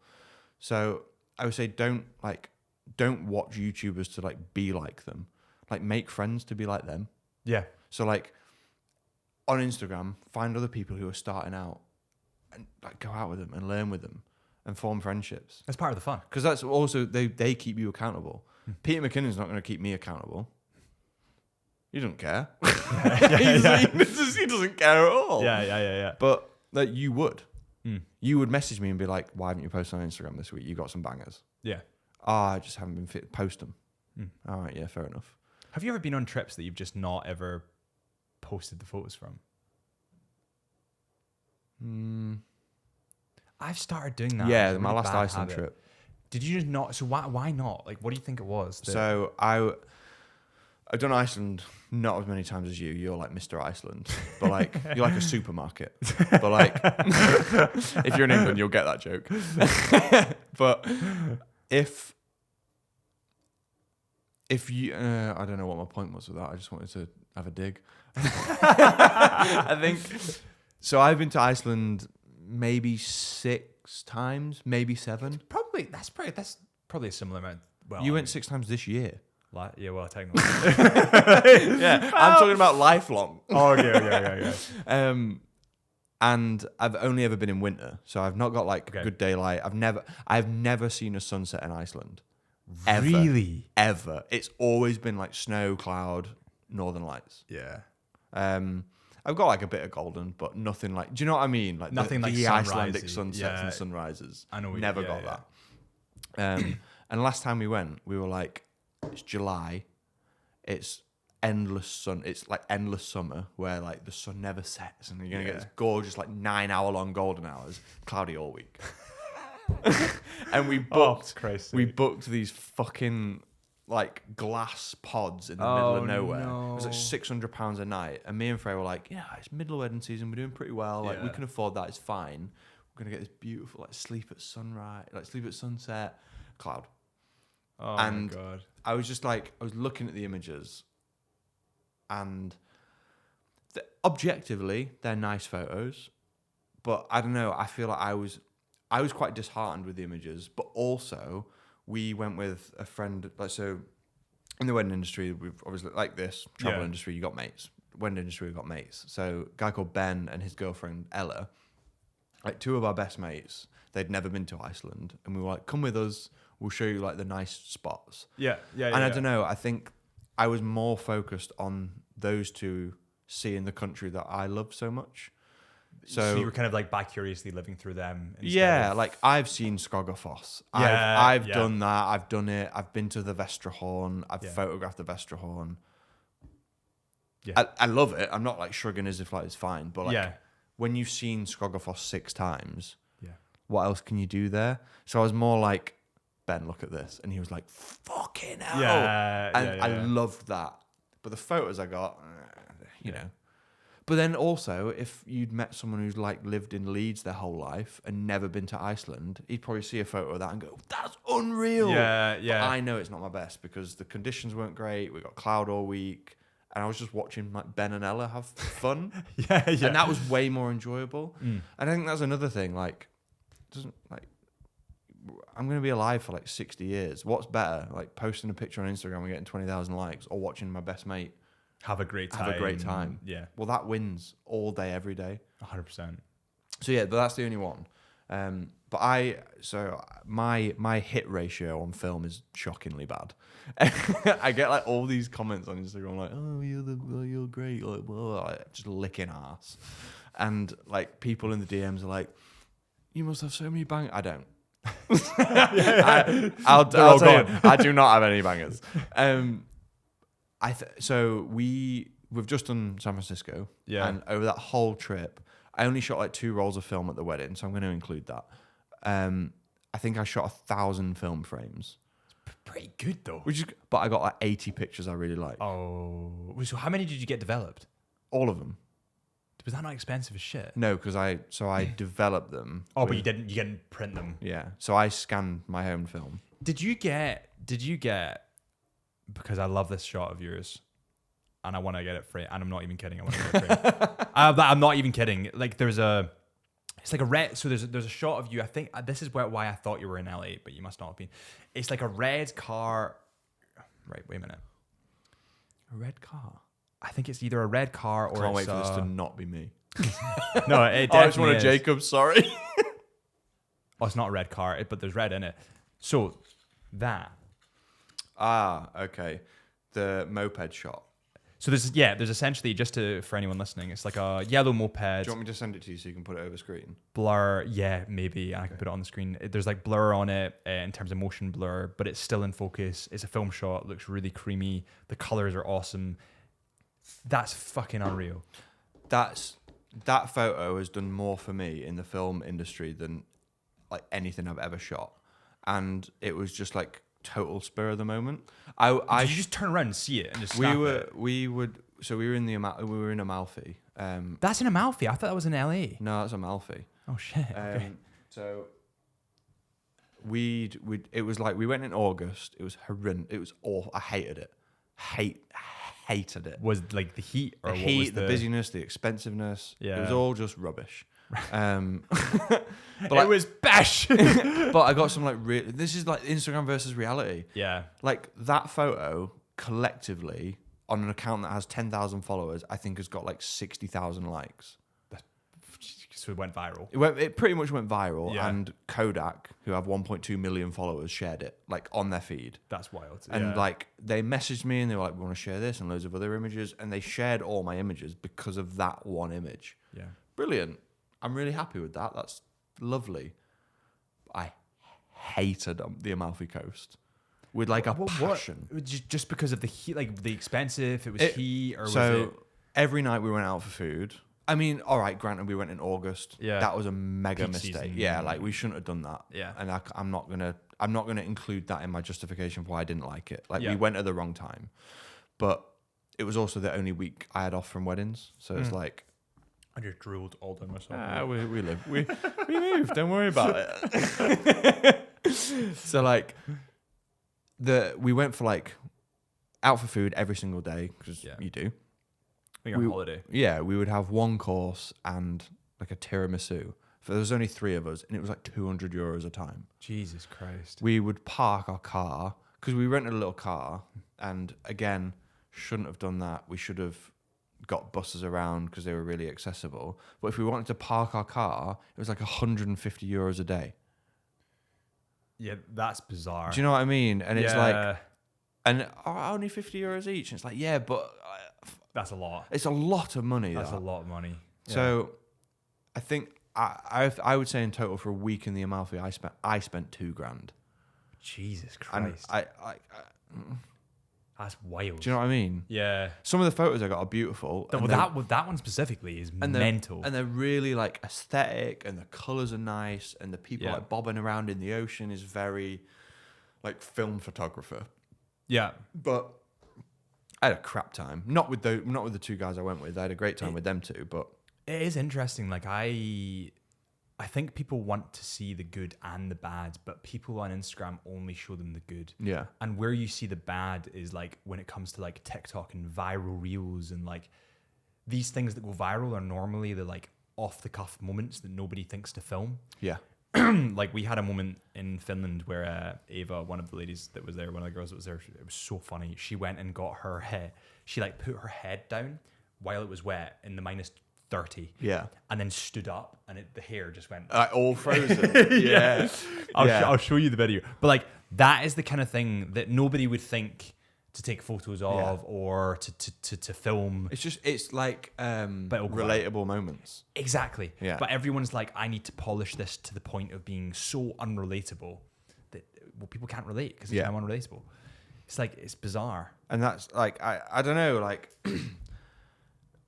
and I guess that's the problem with what I do as well, is that I only show the good stuff.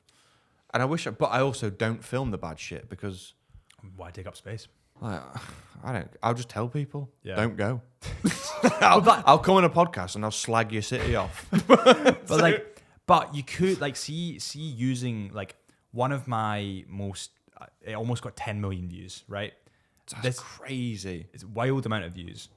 And the first 4 seconds or something going like really, so Hold on, is it you running away from the wave? Yes. you know how you get sneaker waves? Yeah. It's literally, Yeah. it's like, that is the Yeah. video that got me, that was like your photo of the Amalfi Coast. Yeah. The Canon saw that photo, like everyone started seeing that photo and being like, I want to work, like that was the video rather. And I thought that reel would do so shit because I'd included a part that wasn't polished. But actually that's what it does well. it's what people want to see. Yeah. It's And what like, people want to see. I think we all need to get better at that. And like, I know I said earlier that Freya and I have got really good at like the aesthetic coffee vibe of I was going to say mooching around and doing all that. Brian Miller Scotland. Do you know him? No. If you're getting into the coffee vibe. I hate coffee, just FYI. Freya loves it. She's a proper coffee snob, but I can't get on board with it. I have hot chocolates. They're better. Brian Miller Walker is the most handsome hunk you'll ever meet, but he's very his own person, which I like. Yeah. But he does the same kind of vibe. It's very aesthetic. You can hear the rain. Yeah. You can hear they're quite flat shots. They're just straight on, but they're really nice. And he just talks over them like where I am. And it's a really nice way of doing it. It's like, If you're planning a trip to Scotland, you might have heard some wee stories about an island. You might have heard about ancient stones. Oh, it's like poetry.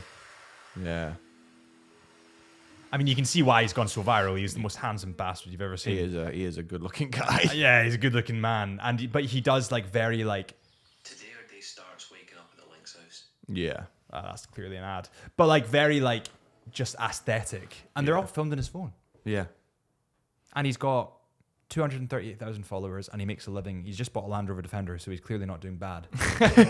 So like, he's clearly doing okay. But like, that's the kind of aesthetic. Is that the thing you're? Not that exactly that, but that's the kind of thing you're wanting to go for. I don't know, honestly. I just like it because it's like memories. Yeah. I don't, like, I think, I would say, if you were to put it in like Instagrammable settings, I would have like 150 reels of aesthetic places and things we've done. I don't ever post them because it's just like a nice memory. Yeah. I don't care that much about like Instagram. If in a perfect world, I would be fully booked all the time and I would not have any social media. But I have to have social media. Yeah. I would shoot. I get more from, I've said this to a few friends, so I don't post on Instagram, like really. I mean, this year, I know you said I've grown pretty fast. If you were to go from like 0 to 10,000, like the first 10,000, how many times would you have to post? 100, 200. I posted 55 times. So and like that's what I mean. Wow, you've grown fast in comparison with how much you've posted. Yeah, and that's what I mean. But like, I don't know why. Yeah. I might just hit the jackpot on like the algorithm. I don't know. But like, I get way more from like one-on-one. So if I take a banger and I show you and you go, like with the Amalfi thing, you go, that is fucking sick. That means so much more than someone liking it. Than like 10,000 people going, wow, wow, wow, wow. I don't know who you are. I don't care. I don't know you. Like, your opinion is objectively pretty worthless. Yeah. Whereas like you, someone who I know and like respect in the industry, you saying, yeah, that is sick, means way more. Yeah, for sure. So like, if my whole life could be, I have no social media, I am fully booked all year round for whatever the fuck I want to do, and every so often I'll send you a WhatsApp and go, I took this photo today, and you go, that's great. Fucking sick. I'm happy. Yeah. That's what I would love. Do you think life would be Yes. happier? Yeah? Yes. Way happier. Yeah. Because like, although you say, like, you shouldn't compare because it's only you can't not. Oh, you cannot. It's like a scab. You need to pick it. It's impossible. It's so impossible. Like, I'll see that Portrait Pappy, Jacob. He like I've said, I'll big him up again. Oh my god, he is insane. he lives in America, so he has access to all these beautiful places, and he's just been in San Francisco. And I'll look at his San Francisco stuff. I'm like, fuck, I should have done that. Yeah. But I know my San Francisco stuff is I'm really happy with it. I've shot that. I've done that. I've scanned that. I've created that. Oh, but his is so good. But it's like, But you can't not do that. It's that old. I can't remember who said this. It definitely wasn't me. But It's about to be you. It's so, about to be yeah. me. Comparison's thief of joy, and I Massively. 100% think it is. But you can't not compare. You can't not compare. So you're always going to get stolen. Yeah. Like, what are you going to do? So how do you think you prevent it? I just delete Instagram. Yeah, probably. But we can't do that because that's like job. Instagram is my source of income, not through like ad revenue, but like through clients seeing my work and going, yeah, he's all right. Yeah. I'll book him. It's hard, isn't it? But that's where YouTube's better. Because like I feel like YouTube there's less comparison because you're more buying into the person than the perfect image that they've put in front of you. Yeah. But then that's another thing that if I were to say, okay, from now on, I want to go into YouTube and like mentoring and doing film stuff. But to do that, I have to cancel like doing weddings. But weddings makes me the money. And then I'm saying, right, okay, well, I need to go into YouTube to make money. I'm not really into it. Yeah, you don't really like it. I like doing YouTube. But like, what specifically do you like? If you're to make a YouTube video now or tomorrow in Glencoe, like what specifically do you like about the process of making a YouTube video? Is it the numbers at the end, or is it the it's obviously not the editing, but like the filming process? I don't think I like any of it. I just Really? know it's something I need to do. And I think maybe eventually I'll like learn to. No, I think that's unfair. I do enjoy doing it. Yeah. But like if I get like a really nice clip, I'll just watch it on my phone over and over, and I'm like, yeah, it's all right. That. Well, it's like this. It's like giving it to the public for them to see and enjoy themselves. So you enjoy it. So why not give it to other people to enjoy? Yeah, I guess that's the thing. But it's I don't know. Like I don't really. Like, I don't want to get into YouTube to make money out of it because then I won't be fully in it. Because I'll always love it. I would honestly, if YouTube were to become like a full-time, if someone tomorrow said, right, next year you're earning 80 grand with weddings, I'll give you 30 grand, cancel all your weddings and just make travel YouTube videos all year, I would bite the guy's hand off. But I know that I can't do that. And so I don't really know where I was going with this. But if I would love YouTube to be a full-time thing. I would love to make money from YouTube. I would love that to be a job. But I also know that if I go into it thinking about that, it's never going to happen because I just love it. I'm not into it. I need to like think, oh yeah, I'll do a YouTube video this week. And the time that I'm going to post every Wednesday and Thursday. Yeah. Why? Why? Who's keeping you to that? Yeah. Well, your faceless subscribers. Who gives a shit? Well, like it keeps you. I think the schedule thing, at least at the start when you start YouTube, it keeps you consistent. It does, but it only keeps you like. It's you keeping yourself accountable. Well, exactly. But But I don't care about me. But after, I'm not. But the algorithm does. It's a bit like Instagram. It's like the algorithm is like just a fucking thing. Like the most important person is like you and your friends. And if I miss my deadline, I'm not gonna go, you fucking idiot. I'm just gonna go, oh well, I'll just do it next week. Yeah. Because I don't care. Have you seen the Outdoor Boys? No. Oh mate, I'll show you. We'll watch them after. Is that the old geezer who like goes? Yeah. He's old, sick, mate. Who goes like ice camping and stuff. Yeah. I have seen. So here's a perfect example. He was a lawyer. Yes, he was. So he's got 12.7 million subscribers. The Outdoor Boys, unbelievable channel. All he does is goes around with a GoPro, does his ventures. He started that as a total hobby. I love him. And he posts when he wants to post, and he edits really long videos to be fair. They're like good. 30 minutes, aren't they? Yeah. His last video was 3 hours long. Oh, I need to watch that. That's like sleep territory. That is like I'm gonna put that on. Listen to it tonight and sleep good. But like his channel is just aesthetically beautiful and it's so raw. That's why people love it. There's minimal editing. There's not really music behind it. It's like ASMR of him chopping wood and putting them on a fire and telling you if you don't heat the ground that you could die because of blah and blah. And it's wild. But like, he used to be a lawyer.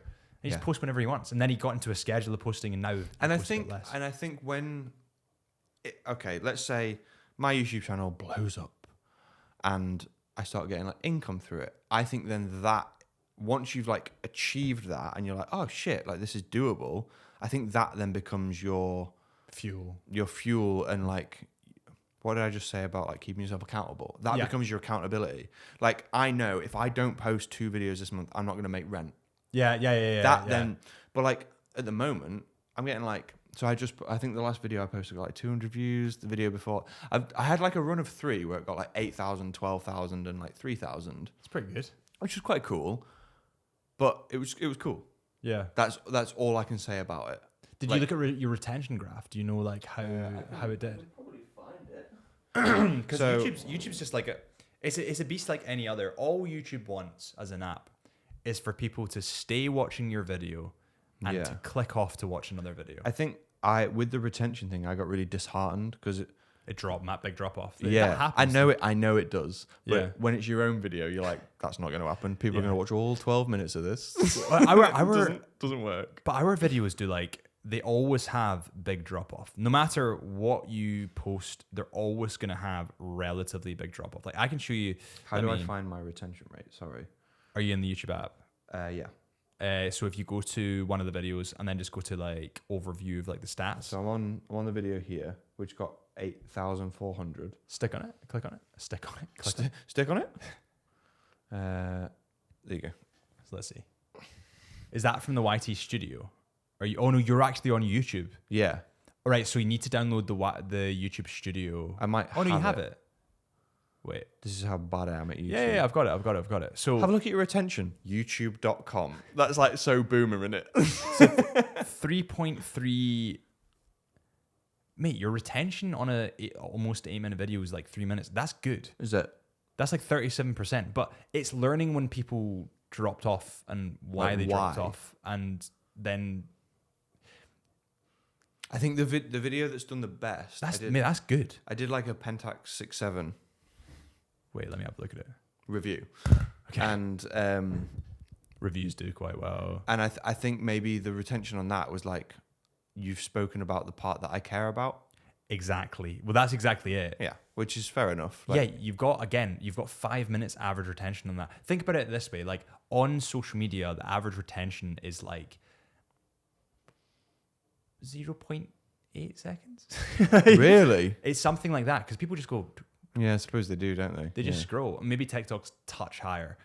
I would say TikTok's got to be lower. My TikTok is like fucking boom, boom, boom. It's boom, just boom. like, mate, it's milliseconds. Yeah. Like you just do. Yeah. It's bizarre. But to have a retention of like 5 minutes and 9 seconds is fucking sick. Okay. For a video. So that's really good. Yeah. I do genuinely believe, this might sound super big-headed, but I do think whenever I do like content, like a video or a photo, typically I think I'm pretty good, but I just don't give a shit enough about the algorithm and posting. But that's maybe why it does good, because people know that you don't post very often, but they want to see the work you post. Yeah, maybe. Do you know what I mean? Though? And I think, but then maybe if I had like the dedication and the like accountability to like post every Wednesday, Thursday, Sunday, or whatever, and post 2 videos a week and do this and do that, maybe I would fucking skyrocket and go off. But I'm pretty happy. Like I really enjoy like playing video games and playing D&D with my friends. But it's making it attainable. Like I feel like when people first go into it, they're like, oh, I'll need to film for, an hour every week, and I don't have that time, and blah blah blah. But like I do that. Yeah. Do you make overly long lists? Oh, I of can't. shit you need to do, and you're like, I can never do that. Yeah. Yeah, That, I've again, got. I wish I had. I've got one of those remarkable pads, like the fucking paper writing thing, and I've got a list of YouTube videos to make. It's like 20 long. I've got exactly the same list. Guess how many videos I've made in the last year? 4. 3. I've got a list of 20. It's going to take me 5 years, Mate. Video ideas. And look, there's one with Like, there's like, to be fair, quite a lot of these ones are I'll done. back you on that last bit, actually. But yeah, video ideas, but just like, Please put that over the screen because that's fucking hilarious. just like masses of like video ideas that have never come to fruition. Yeah. But it's making it attainable. Like I say this to people all the time. I was on the phone to Jacob? No, it wasn't Jacob. It was a girl called Jade Lloyd. She's a Welsh girl. She messaged me and she was like, she was struggling with YouTube and she was like, I don't really understand. And I was like, okay, I'll help you. And really love the girl, but she was basically like putting herself in a box of, I need to film outdoors content and I can only do that on the weekends. And I was thinking, when well, I'm outdoors, yeah. when I'm outdoors. And I was thinking, well, it's not attainable. You can't every weekend be outdoors. Yes, this is what I struggled with. So I thought I can make like videos of my travels. I travel probably like 5 or 6 times a year because, you know, money, weddings, whatever. But then you can't do YouTube on 6 videos a year. And I was like, oh, but then, you know, like, what's the point? Because I'm not going to be able to do it. And it's exactly the same as her. Yeah. Like, and then this video I'm releasing is just clips of a trip. And I'm just in my office, just chatting. That's exactly it. And that, yeah, like... That's what you can attain. So the clips in the office. So you've got your travel videos. Let's say you do it 6 times a year. Yeah. That's great. That's 6 special videos that your subscribers are really going to love. Yeah. The attainable aspect comes from this table. Yeah. And looking at a camera Massively. and being like, here's a review of this film camera. Yeah. Here's the best type of film to use. Here's the top 10 film cameras that you didn't know about. Here's the top 3 tips for film photography. But then the problem with that is Freya's always in, and I can't do it. You will. You can. You just need to... Freya, leave the house. Do you have like a setup that has a door? We've got our own offices. Yeah. Yeah. But the doors are thin. She might hear me. I've got anxiety, damn it. It's so I would back myself and say I'm one of the most least anxious people I know. Apart from that very specific situation arises. Yeah. Like I'll be running through Tesco like screaming and wailing and just doing daft shit and like annoying her because it's fun and I don't care what Other people think. Margaret buying bananas thinks of me. But it's, oh, you're in the office with the door closed recording a YouTube video? Can't do it. You can't do it. Impossible. It's the maddest anxiety ever. But you know, It will be a matter. How long have you been with her? 4 years. That's fucking hell. Okay. Yeah. That's fairly long. Yeah. So I don't think it's going anytime soon. That's here to stay. Yeah, that's not leaving.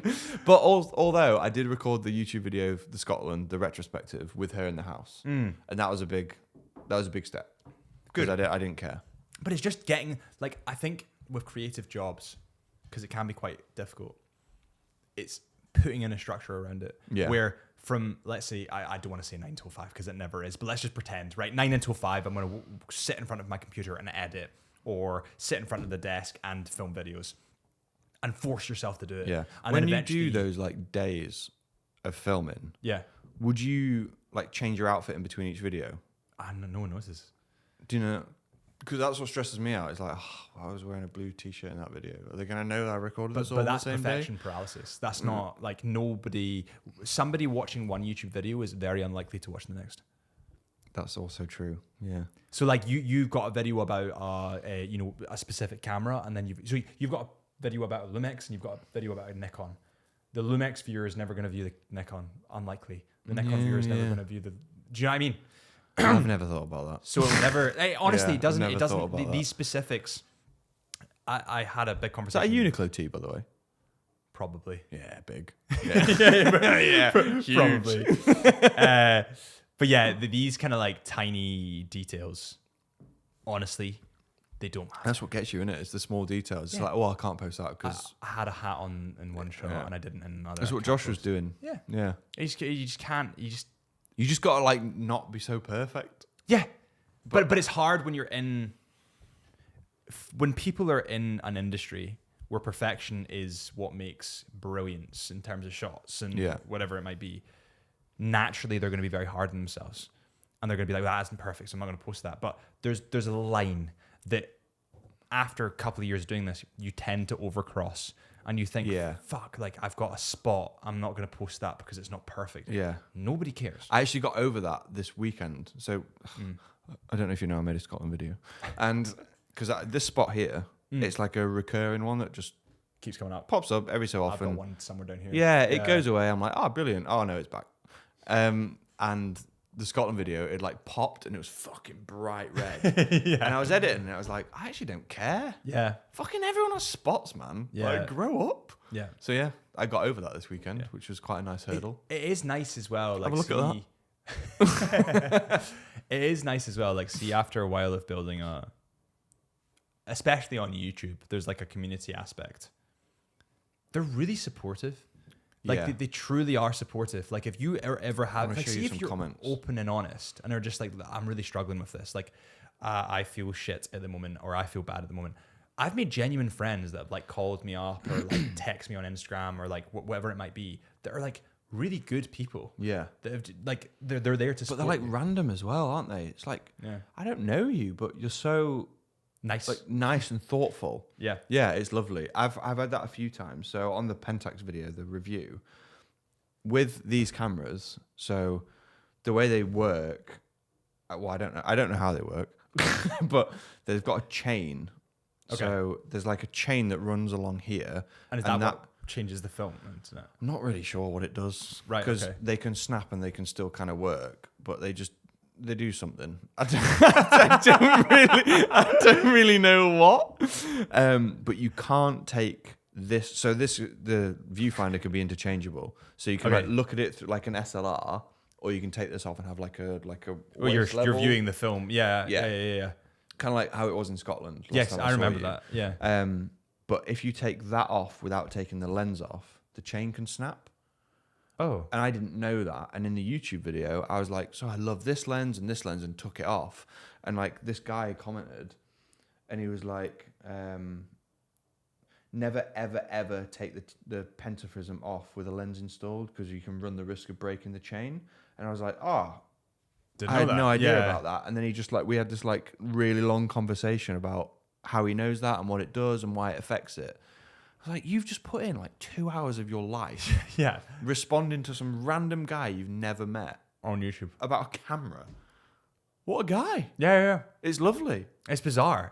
But people meet that way, and then like he's probably a good guy that you'll get on Instagram, and then all of a sudden you've got a relationship with him. It's weird, right? It's honestly I bizarre. love it. I love it as well. I love it so much. There's nothing. Nobody will ever understand the feeling of like maybe you've got 3 guys, 4 guys, whatever, a couple of girls like do photography with you, just like waiting for that perfect light, just before the and perfect light. everyone's like on board. Everyone's like waiting Everyone's for it. got the assignment. Yeah, they're all waiting for it. They're like psyched up. And Have you been out doing light. photography with like friends who aren't into it? oh, it's bullshit. It's hard, isn't it? It's really difficult. They're like, why am I standing here? I could be in the car, and I'm like, you fucking just don't. Get it. Like, you just don't get it. Like I can't. It's very difficult. I've got my best pal in the world, Andrew. He literally lives right beside me. He is great in terms of like going up in rows and like doing these kind of things. He doesn't get the waiting aspect of photography. He just can't do it. He just wants to hike, He wants to hike. Bagger Monroe, Yeah. and come back down. He wants to totally get get to the that. top, Yeah. come back down. Whereas me, I'm like, oh, I can get 6 on this hike. Yeah, brilliant. Right. You just stand there, like, take a step forward. Yeah. And he just doesn't get it. But like, it takes a very specific breed in order to like understand that. But I don't get his breed. I don't get that either. Look, I'm at the top, down. Yeah. But Yeah? what are you gonna? What do you mean? You're not. What are you gonna show people to say that you've done it? Yeah. Like, You've I hiked need here for evidence. I've got a frame up here. What are Yeah. you talking about? Yeah. I've worked. I've been working. Do you get? This is an interesting one. Do you get anxiety when you don't bring your cameras somewhere? This happened yesterday. Yeah. No, because where I live isn't aesthetic at all. It's not photography. No. Yeah. Like I live in a pretty shitty place. Like we're renting a nice house, but the reason it's cheap is because it's in a pretty crap place. But and then when I go into Leeds, like I've lived in Leeds for like 10 years. I know it. I don't want to photograph it. It's not inspiring. I don't care. Like Yeah. I'm in Leeds for a reason. I'm You've either done like it. dropping film off, having breakfast, whatever the fuck I'm doing. Yeah. Yesterday, this guy Glenn, he's just bought a Leica Q2, and he was like, I need to know how to use it. And Freya has a Leica, and we know photography. We're like, let's go to the Lake District. Like, give your kids to your mum and dad for a few days. Just take them for half the year. Don't worry about it. And come to the lakes for a night, and we'll meet you because I'm driving up to Scotland afterwards. It's kind of like on the way. Yeah. And we'll do a hike. So yesterday we got to Windermere, which is like don't ever go to Windermere. It's rubbish. But like Windermere is where all the girls who hike in Air Max go. Do you know what? Yeah, I know exactly what you're talking about. That is Windermere. Yeah. Oh my God. If you're going to go to the Lake District, go to Keswick. And all the wannabe influencers. yes, like, yeah. I know exactly. And they're what like you mean. scrambling up a hill and slipping because they've got daft shoes on. Yeah, it's Windermere. Okay. So we met in Windermere. It was like crazy because they'd never been. They didn't know. It's just you Google Lake District, Windermere is. It comes up. Yeah, straight that's away. like the spot. Yeah, it's like if you went to Glencoe, it's like King's House. Yeah. That's where you stay. Yeah. But you probably shouldn't stay there because it's touristy. Yeah, I've seen the room so expensive. There. exactly. So we met them and they were like, "Oh right, we're gonna do this like little hike." I was like, "Yeah, cool, sounds great." It was cloudy as fuck, like misty, like not even like the good mist, like a cloud inversion. It wasn't even that. It was just like fog. Oh, you just couldn't see anything. Yeah, and I was like, we might see like some of the peaks and stuff. You might get above it. Yeah, but but then if we don't, carrying this, I mean, feel how fucking heavy that is. Yeah, that's bizarre. Like the way, see, I actually had a. Actually, you finish yours because I'll go off on a tangent. I'll go off on a tangent. So like that's heavy. Carrying that up a hill is like it doesn't feel like it would add a lot on, but it really does. Yeah. So I was like, am I gonna shoot much? Like I know the view at the top is really nice. I've shot it before. Sleep it. Yeah. Yeah, like if the weather's not great, I'm gonna really regret. Mate, we've got like the most beautiful light. Oh no. And like it, because it's like Oh shit. you're at the top. I'll show you an iPhone picture because that's all I had. But like you're at the top and there's a lake like right down the middle, and you've got like rolling hills either side, and the light. You know how it's like dark here, but then just behind the mountain it's like rays. Coming down. Yeah. Because it's so low. Down in the sky. Yeah. So like we got that, and at the top I was like, "Are you fucking kidding me?" The one time I've It's been always somewhere the way like it goes as well. aesthetic, and I've gone, well, I don't need that. It's an iPhone picture, but you get the gist. Oh my God. I didn't have any cameras. Mate. Why would I have cameras? Why would I do that? Because it was cloudy. I would. Oh my God. That's the type of thing that you just sit there and go, fuck. Yeah. You just don't even enjoy it anymore. You just go, shit. We'd done like it was quite a short hike. It was like 400 meters up. It was quite steep because it was like, I don't know, the incline was pretty high. I was like, I'm just enjoying the hike. I'm just enjoying the weather's going to be shit. Please be shit at the top. The weather. I'm enjoying this hike. I got to the top. Damn it. Yeah. Oh, you stupid bastard. So yeah, I don't think I do get anxiety when I don't bring cameras because if I'm not going anywhere, like I don't bring them anyway. Yeah. Does that make sense? Yeah. Like if I'm going to the Lake District, I'll always have my cameras on me, bar yesterday. And now I will always have my cameras on me because I've experienced it. But yeah, I don't get the anxiety because weirdly, Glenn and I were talking about this yesterday, and he was like, "I'll always bring my Leica because what if I see like," and I think his was like, "What if I see Hugh Grant in a trilby drinking a coffee?" And I kind of get that. Yeah. It's like I would love to like get that. Yeah. But I think if I'm just going out on a day-to-day life, You don't need it. I don't need it. See, I have this like crippling. Do you? When I travel, if I don't have my camera, I'm sitting there wishing I had my camera. And when I do have my camera, I'm wishing there was a point to use it. But when you're traveling, why would you not have your camera? But like the thing is, the more you get deeper into this, the more that like we were talking about monetization earlier. Yeah. I'll go on holiday and bring my camera because I know that I can make money. And I'm like, I'm on holiday. I shouldn't be. There's also the point of like actually just aesthetics and things look pretty and I want to take photos of it. But if I don't have my camera now, I feel an anxiety around not having it because I know that I could be working. Does that make sense? I know that I could be moving forward, but I'm stagnant. That. But so the holidays you're talking about, what are they? Are they like you going to like a hotel and sitting by the pool for a week?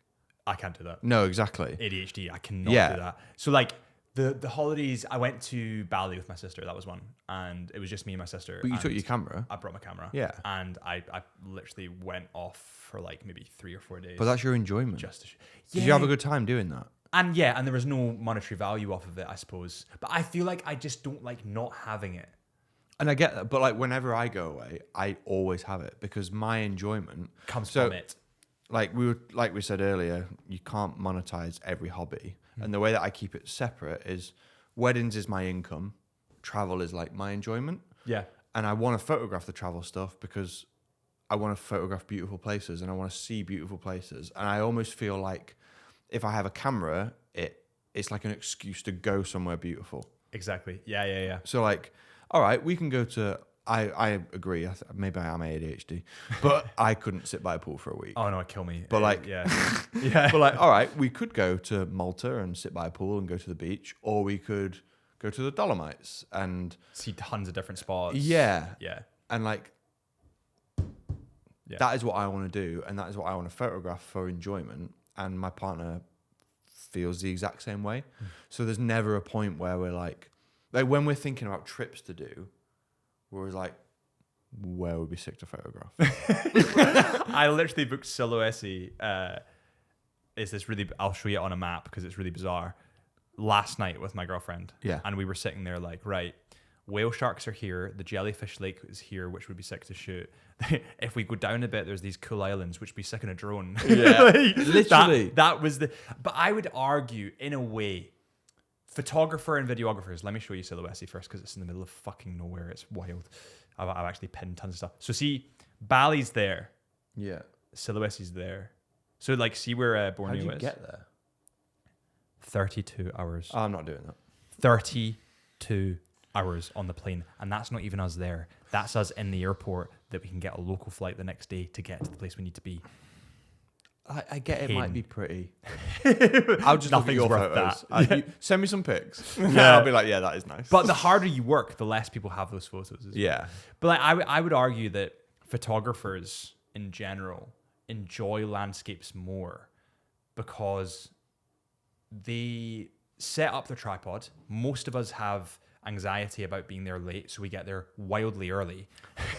so Freya doesn't have that anxiety. And I'm like, sunrise is at 8. We need to be there at 7, just in case it peaks. It's like it won't peak because it's the world. It can't. It can't rise at another time. But I'm like, no, I need to be there. But what if it does? Yeah, like, I have that. Every photographer I know has the same anxiety. They're like, I'm like, right, so sunrise is at, let's say 8. They're like, yeah, 7.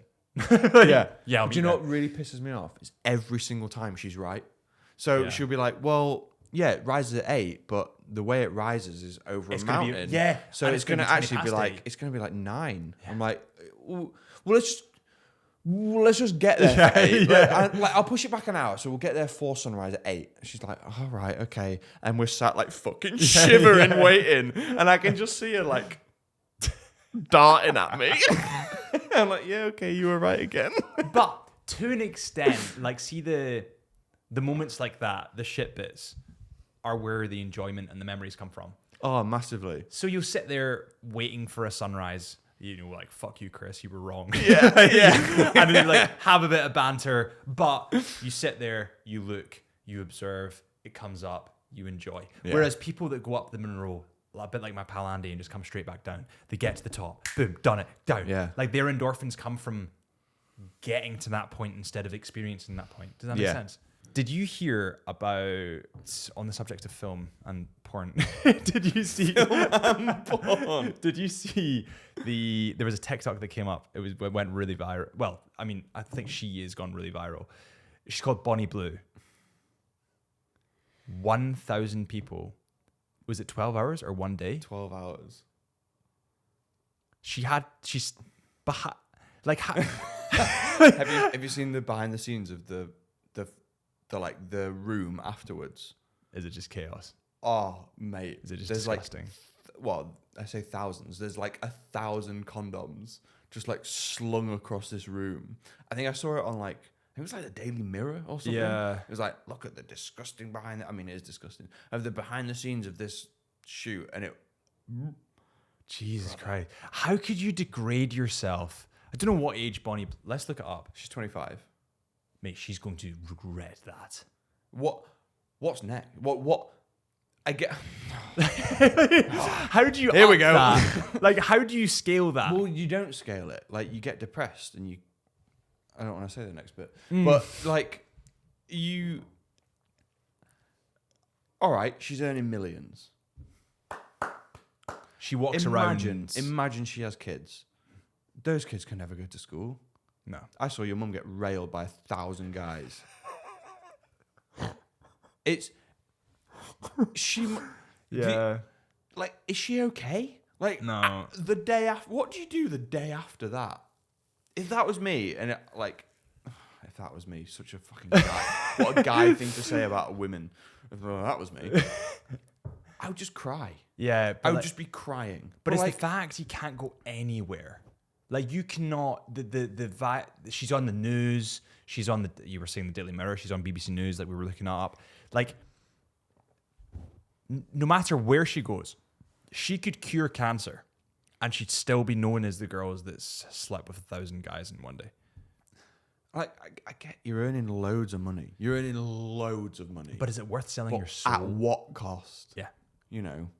Is it worth selling your soul? Like, I just feel like there was one prior to her, and it was really quite horrible. I can't remember her bloody name. It's gonna really frustrate me. She was she was similar to Bonnie Blue, blonde lady from England, and she slept with 100 guys in one day. She was on the news as well. Let me look her up. But there was an interview with her after she'd done it, Right. and she starts crying in the interview, and it's like, that is her broken. Like, that's her spirit. Just like, What do you do? Like, broken. It's so degrading. Like, horrid. It's so degrading. And why? To go viral? Like, what's the... Oh my God, this is it. Right, so her name is... you might recognize her, actually. Doesn't even say her name. Her? Do you recognize her? no, I've never seen her. She's gone viral a couple of times. She's this... That clip of me going, nah, I've never seen it, was really similar to the news thing where it's like, this kebab van was selling cocaine. Nah, no way. No, really? Nah, I never knew that. I've never seen her. What's her name? I have never seen her. It doesn't actually have her name. Lily Phillips. Lily Phillips? That weirdly rings a bell. Yeah, Lily Phillips in tears after sleeping with 100 men in one night or one day. Times that by 10. I just feel like the internet is wild, and the fact that men are responding to that kind of shit is just disgusting. Let me show you. Have you got TikTok on here? Yeah, go for it. So we were talking about this yesterday, and Freya, my partner, subscribed to her OnlyFans on Tuesday. What day is it today? Thursday. So your partner subscribed to Lily's OnlyFans? No, to Bonnie Blue's. Oh, to Bonnie to Blue's. see if the video was live, because we were talking about it, and so you wanted to see it? Yeah, and mate, like the other videos she's it's so fucking degrading. Like the shit that she talks about. Like, we couldn't watch any of the videos because you could subscribe to it for free, but then it was like 25 quid per video. So we're like, well, I'm not going to do that just to like. Yeah, laugh. To like sit with me, Stevie, and Freya on the sofa and be like, haha. Like, yeah. But it was, what's your code? Oh, let's have a look. I just did Face ID. Oh, actually. There we go. And like so we subscribed to it to see if the video was live for the 1,000 guys, because she was posting about it and it was, but it wasn't. And then we looked her up on TikTok. What's her name? Bonnie Blue. Yeah. What is it? Just wild stuff. It's not wild. Well, it is, but she's doing like loads of like piece to cameras about it, and then she'll splice in clips, and the clips are like queues of men. Who's queuing for this lining shit? up like round stairwells and shit, and they've all got Air Max on and joggers. Mate, who is right. queuing for that? They must who's vetting how clean they are? Like, I know it's all condoms and stuff like that, but like what if the type of person that would do that is not the type riddled of with person. smegma?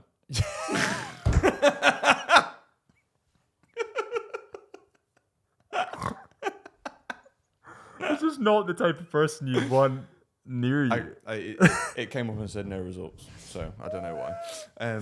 But like, yeah, you like that's I mean, you've got so many issues there. Like, I just don't. Did you see as well? Lily Phillips. Again, this went back. It was on the news. I think it was on BBC, which was wild. This is how viral they're growing. She did it in an Airbnb. The Airbnb host then rated her 5-star because she didn't notice that she was bringing 100 guys in to have sex with Quite them. impressive. You don't notice that. It's really impressive. They have a Then Ring doorbell? She rated the Airbnb 5 stars as I well. bet she did. Bizarre.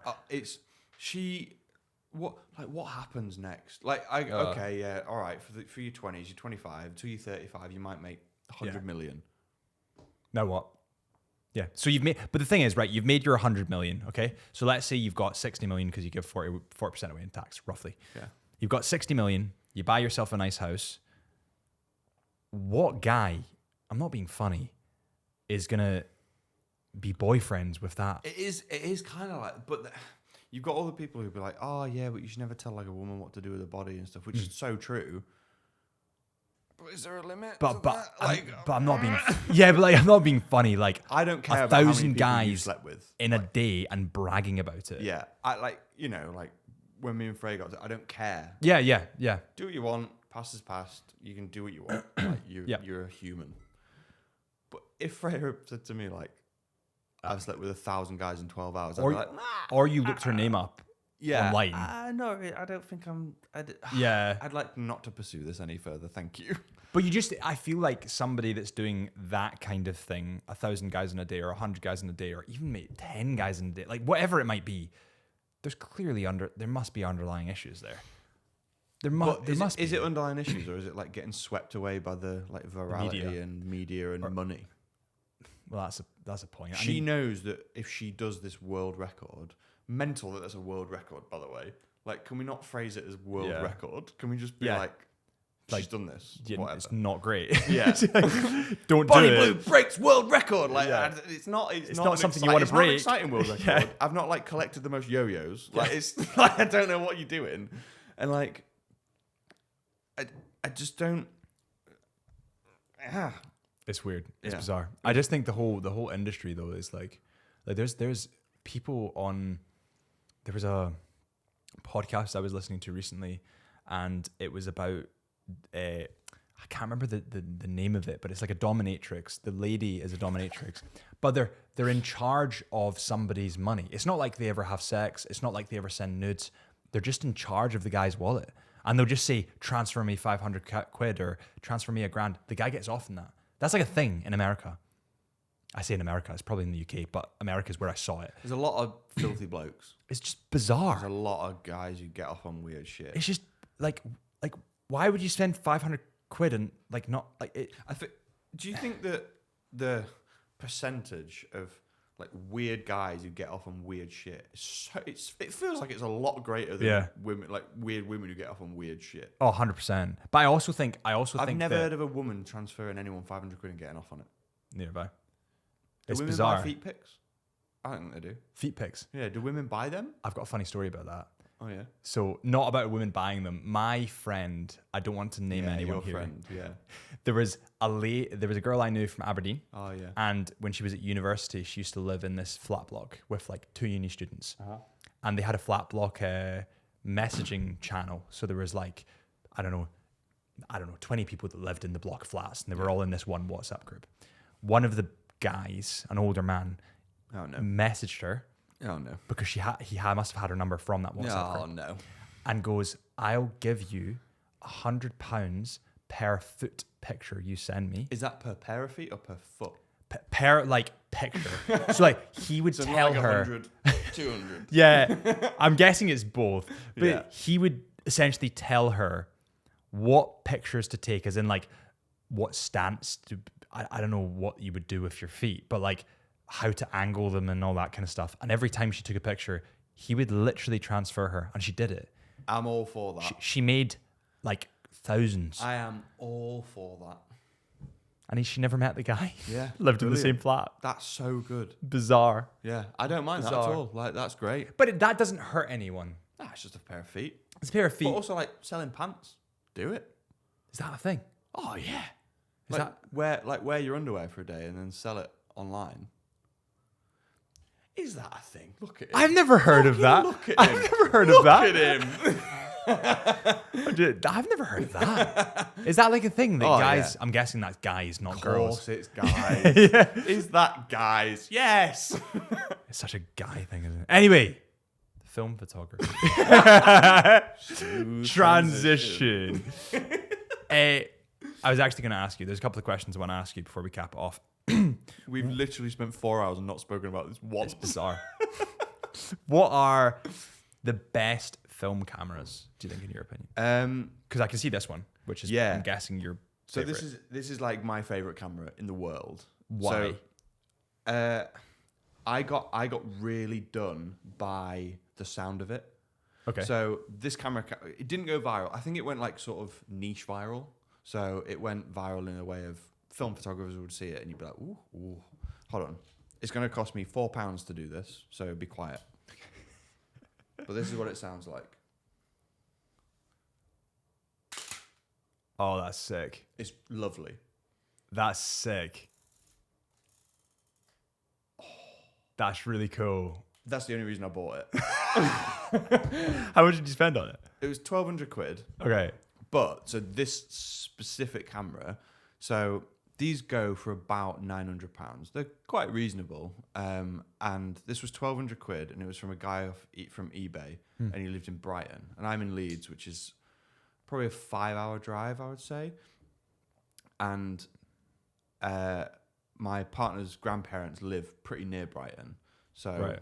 and I think she was going down to visit them, and we worked it out where she could pick it up.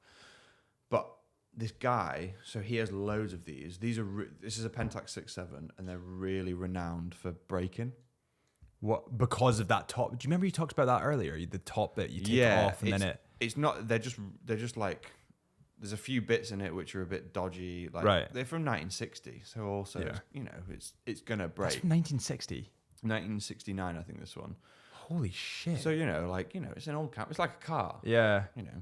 But this specific camera had never been shot, so he had it wrapped up in its original packaging. It had never been taken out the box, and he bought it in case his broke, so he could like replace it.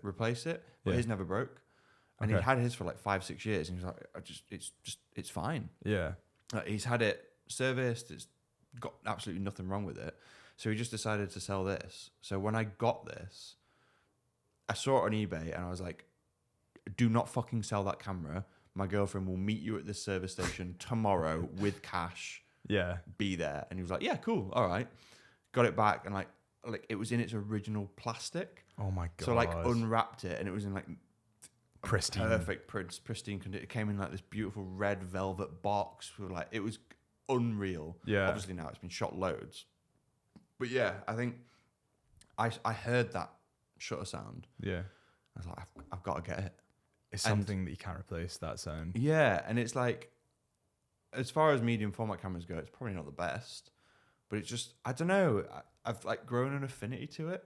It's the emotional connection again. Yeah, and like this lens that is on it is a 28mm equivalent, and it's in such battered, beaten condition. So I bought this off a website, and they have like excellent, good, bad, and ugly. And I bought this in ugly condition because I needed a wide lens. I was going to New York. I wanted to get all the buildings in, and it was the only one on the website. I was like, fuck it. It'll do. And it's broken in a way that if you shoot and the sun is in the top right, you get this like crazy lens flare that like spreads across the whole camera. Let me see, where's my device? But that's actually quite a cool aesthetic in terms of... It's so, and I've never seen it before, and I've never seen anyone shoot with this camera and get that lens flare. Yeah. So it's like so unique to my setup. Yeah. And I feel like that's, like, look at the lens flare on that. Mate, it feels like that's on purpose. Do you know what I mean? And that happens because the lens is broken. But I don't know. What? I don't know how it's broken. Yeah. I don't know where it's broken. But That's I just bought this sick. lens really cheap in ugly condition, and I get that. And like, Mate, that is unreal. I don't know. There's just it's That's a definitely- beautiful image, by the way. Thank you. It's definitely not the best film camera because it's super heavy. It's pretty unreliable. Like prone to breaking. It's heavy as fuck. Yeah, but it sounds sick. Oh god, it sounds so good, and Yeah. the images are so beautiful, and this broken lens does something magic. Yeah. It's like like the emotional connection. And what would be the best lens? Like you mentioned, you had a wide. Is that the best one? Or No, so Pentax 6.7s are quite famous for it's a 105 and it's a 2.4, which is a 1.2. So it's a 1.2 is quite a low aperture, right? Yeah, so like the background separation is gorgeous. Like they're so sharp, so like Crispy. Yeah. I don't know what it is. Crispy. Yeah, and like people buy these cameras for that specific lens. But since I found that like lens flare, I just don't ever take this off. Yeah. So I've got the 50mm 105 in my bag, and it just doesn't really ever come out. And what would you use the 50mm for if you were to shoot? Like portraits and stuff. It'd be more zoomed. It'd be the same as my 50mm, right? It'd be like literally- more. it's a 50mm. Yeah. Yeah. What's this on? Is that 35? That'd be 24-70, but it's on like it looks like it's on like a 52. So, yeah, like yeah, 50. It's like 50, pretty pretty similar much. to- Pretty much. That is what it would look like. Yeah. But yeah, it's unreal. And then like 35mm, just a Leica M6. It's so basic to say that. but- Yeah. What is, like, you see when you get that creamy, we were talking about this earlier, like the creamy texture, the film shot vibe, like what is that? What would you define that as? That's a great question. It's like nostalgia. I like that. It's like That is good. it's like your grandparents' photo album. That It's is good. tangible. Like someone has taken a photo and printed it out, and you know that was shot on a camera in the 60s by your granddad at like Skegness Beach, and you're in your little like silly trunks and your armbands building a sandcastle. It's that. It's like it's the memories that are attached to it. Like I know when you like look at all your photos, you can remember like the memories associated with them because they're printed and stuff. 100%. But like, I don't need to look at this to remember my photos. And I don't know if you feel the same, but like I could probably tell you like 80% of the photos I've shot through this camera because I have like all the film at home. I've like looked at them. I've like developed them. I've put them in chemicals. I've done everything with them. And there's just like, it's so much more tangible. Like to create an image on this is like a process. So you've got it has no settings on it. So I can't look through it and be like, right, I need to be at 1/500, blah, blah, blah. I need to externally meter for the light, but I can't meter for like I'd need to meter for like the background because that's darker and I don't want that to be muddy and shadowy. And I don't know, it's so much more than just clicking a button. And yeah, I think the film look is nostalgia because you've seen film all your life, like your mum and dad's wedding photos. Yeah. You've looked at that album, you've gone, oh, these are like timeless. It's timeless nostalgia. There you go. Do you think, there's two questions that come from that. One is, do you think the old ways are better? Oh yeah. Yeah. Think about it. Old cars. There's a Honda Civic there. There's a Mercedes 280 SL. Which one are you taking a photo of? Yeah. The Civic. No. Of course. There's a company, this is not related to photography at all, but there's a company, I can't remember what they're called, but in Pakistan, they buy this company's old sewing looms Right. from like 1912 because this company have moved on, they've done this thing, and there's like an intermediary company who source these old sewing looms from like 1910, buy them all off these companies who don't use them anymore, send them to like Pakistan and all over Asia where they use them in like little villages and towns to create the clothing that the tribes wear and all of that stuff. And they still work flawlessly. Yeah. And they were made 112 years ago. Yeah. It's like the cameras that were made. I mean, like, feel like the weight of this. Like, all of this is metal.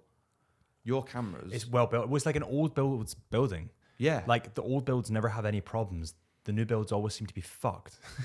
Like, your camera is plastic Yeah. with a bit of glass in it. This is pure metal. It's like they didn't understand that you can do it cheaper.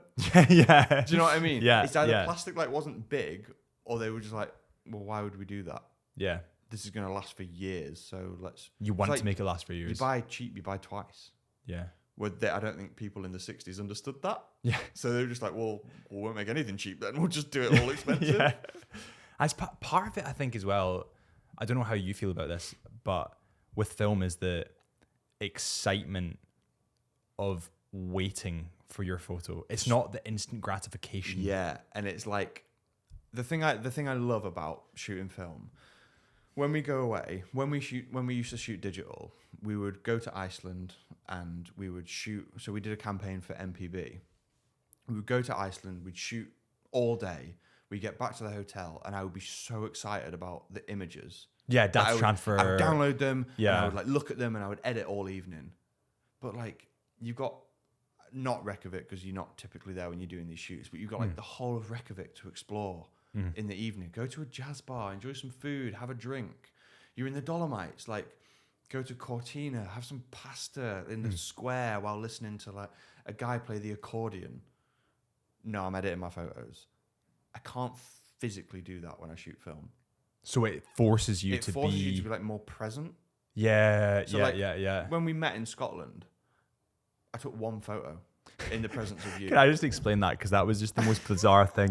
So we're beside this, we're overlooking Eative Moor, which is this beautiful mountain in Scotland. It's like a waterfall, and then Eative Moor's in the background. And Jacob and I are there. Jacob mentioned in the podcast before, but an unbelievable photographer. And we're snapping the same photo again and again, like long exposures of the same thing, just waiting for the right light. We just keep snapping the same photo.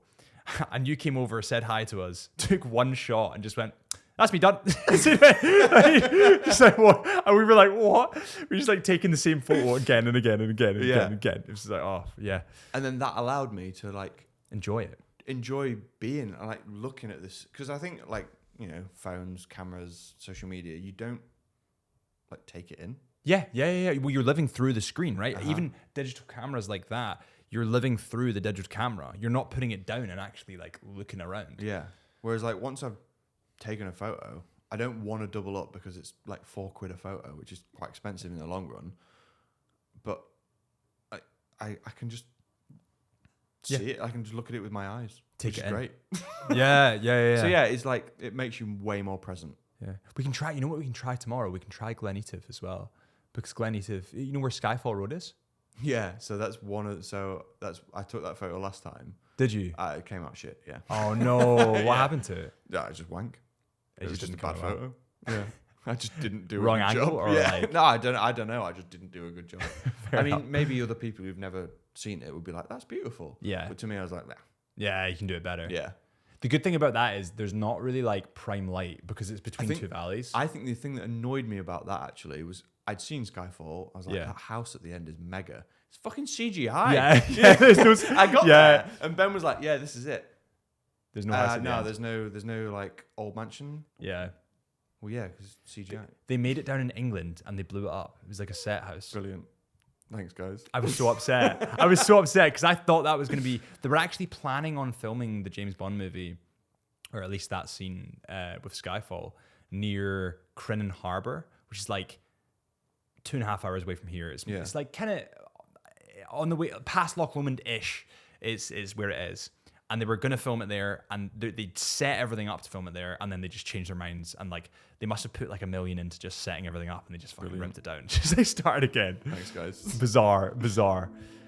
I think that's probably us done. 4 hours in. We've done a mooch. We've done pretty well. Yeah, we've done pretty all well. right. Well, thanks so much for coming in, Thanks for having me, mate. and I'll see everybody very soon.